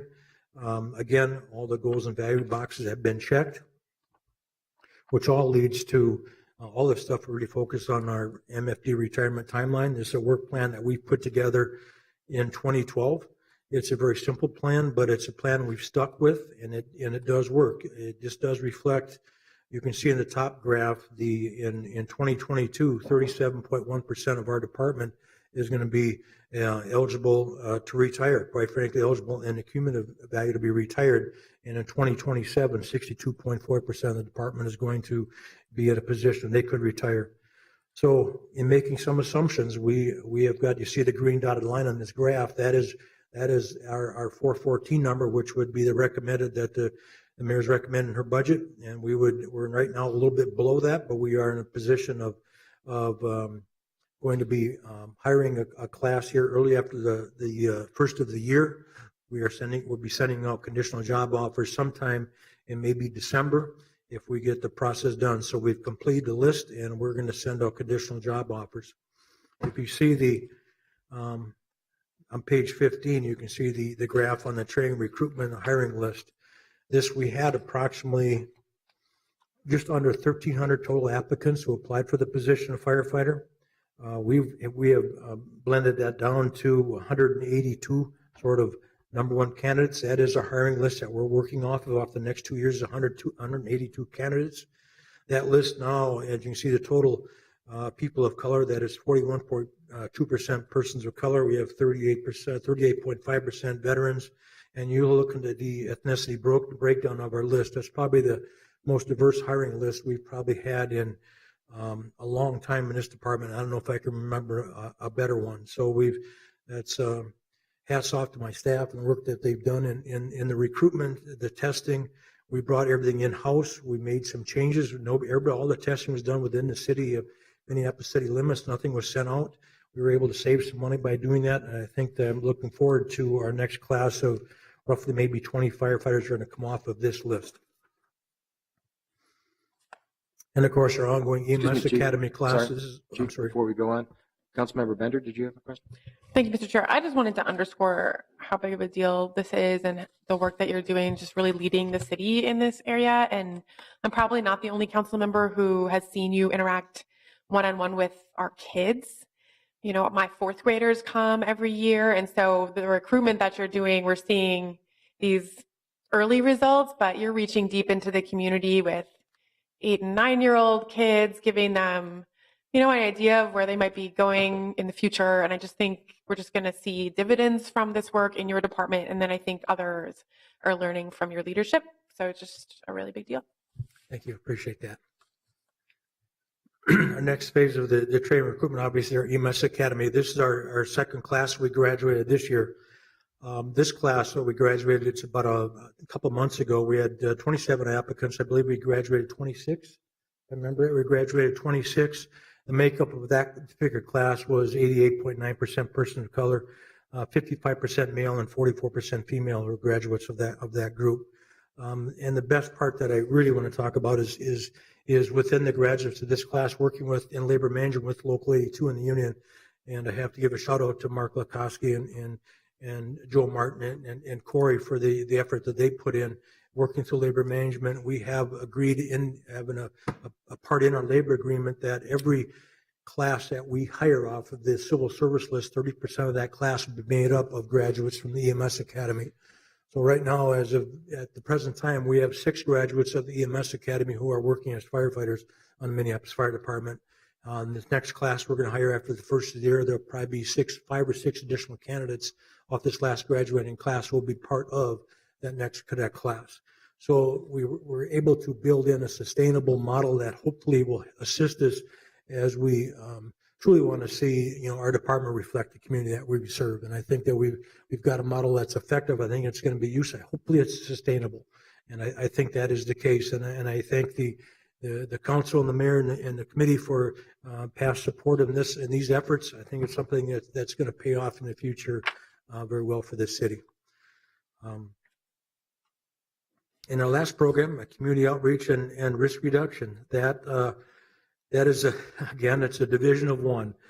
Cassidy Anderson is our community outreach officer. She does a very, very effective job working with our firefighters in the stations who do assist with providing support and assistance out in the field when she's doing her visits, either juveniles or, low-income folks or aging populations. They're out there assisting her where they can.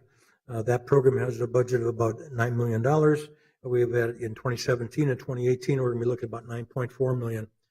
One thing that's a little bit disappointing this year because of the events around the country, we had a very aggressive plan to install smoke detectors, partnering with St. Paul Fire and the American Red Cross. Obviously, with the recent events with the hurricanes and all the damage in the south, the Red Cross has had a lot of their folks who've been deployed to other parts of the country to assist with that. So we've delayed that.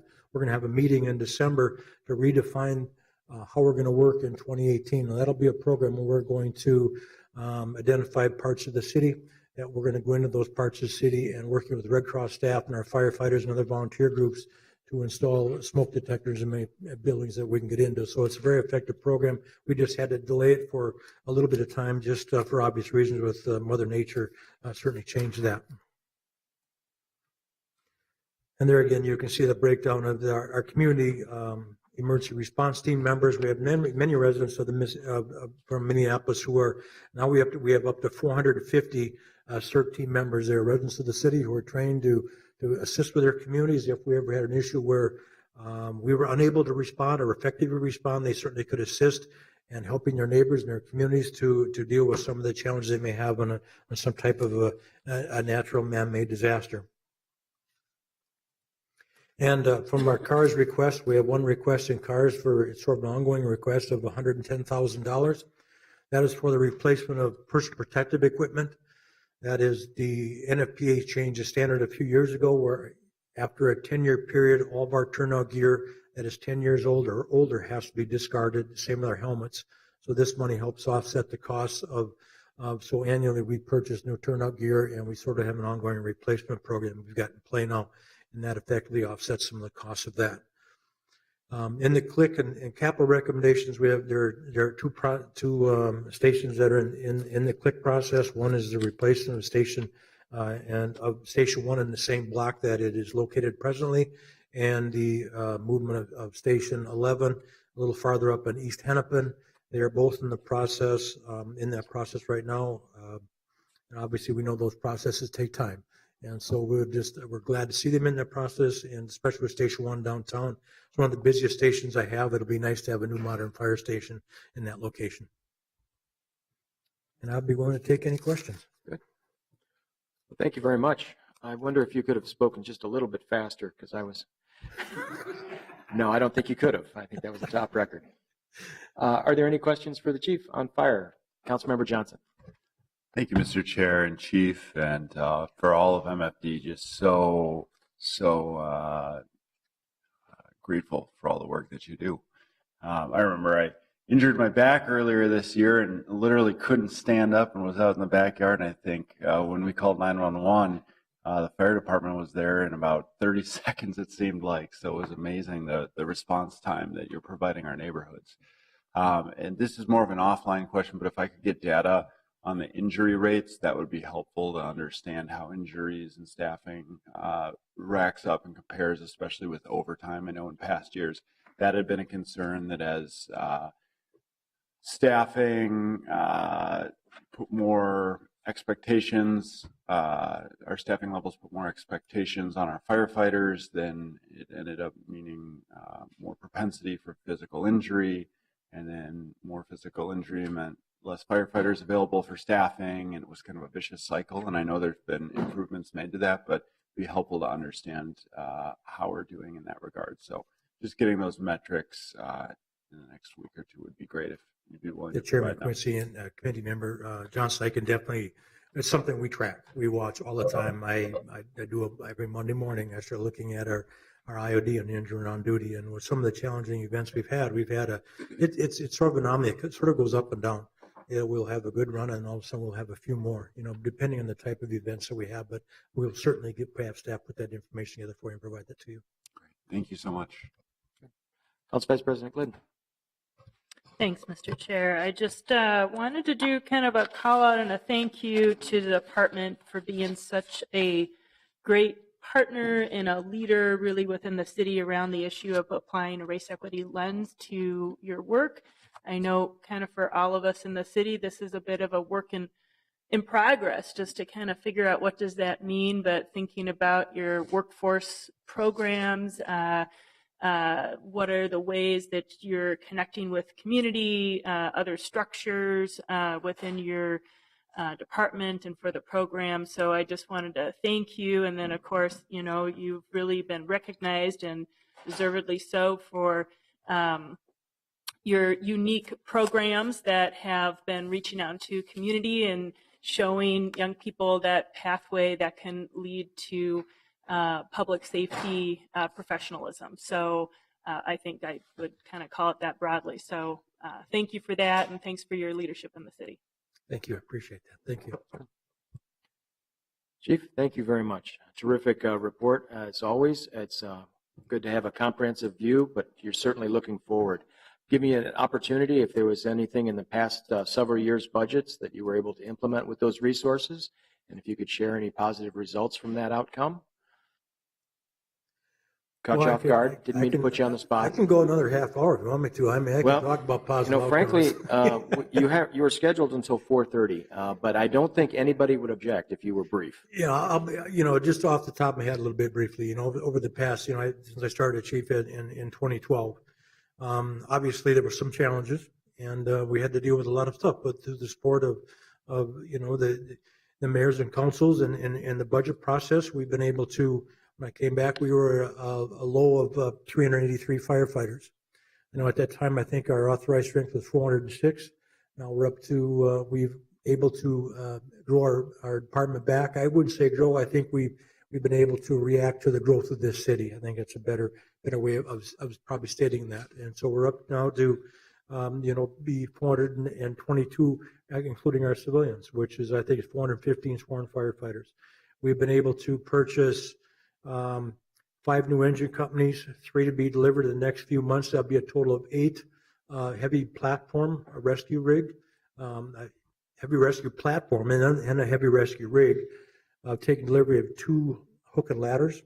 We'll be taking delivery of another hook and ladder in the next few weeks, early part of November. We have 2 more that I believe have POs cut. We'll be taking delivery of next year.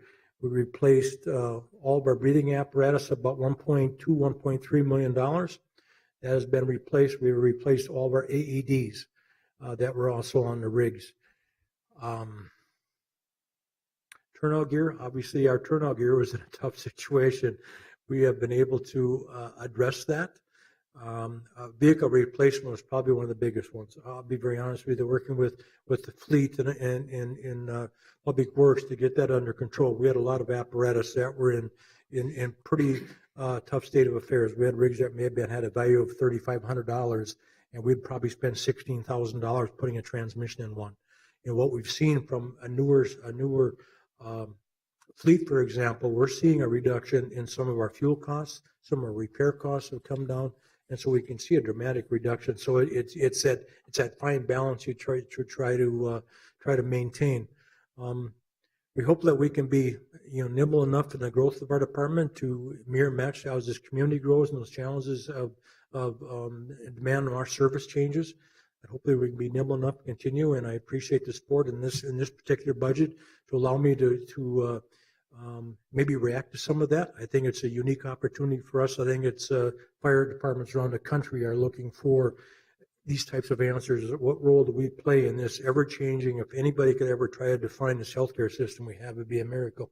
But whatever, I don't think there's a role that we can play within this system. And I think it's important for us to find that, especially in some kind of a mobile integrated healthcare model. So I appreciate the support in that. Thank you very much.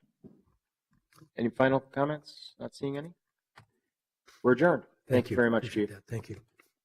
Our next budget hearings will begin on Thursday, so we'll look forward to those sessions as well. That'll be our coordinator day where we'll hear from a number of the coordinator departments. We're adjourned.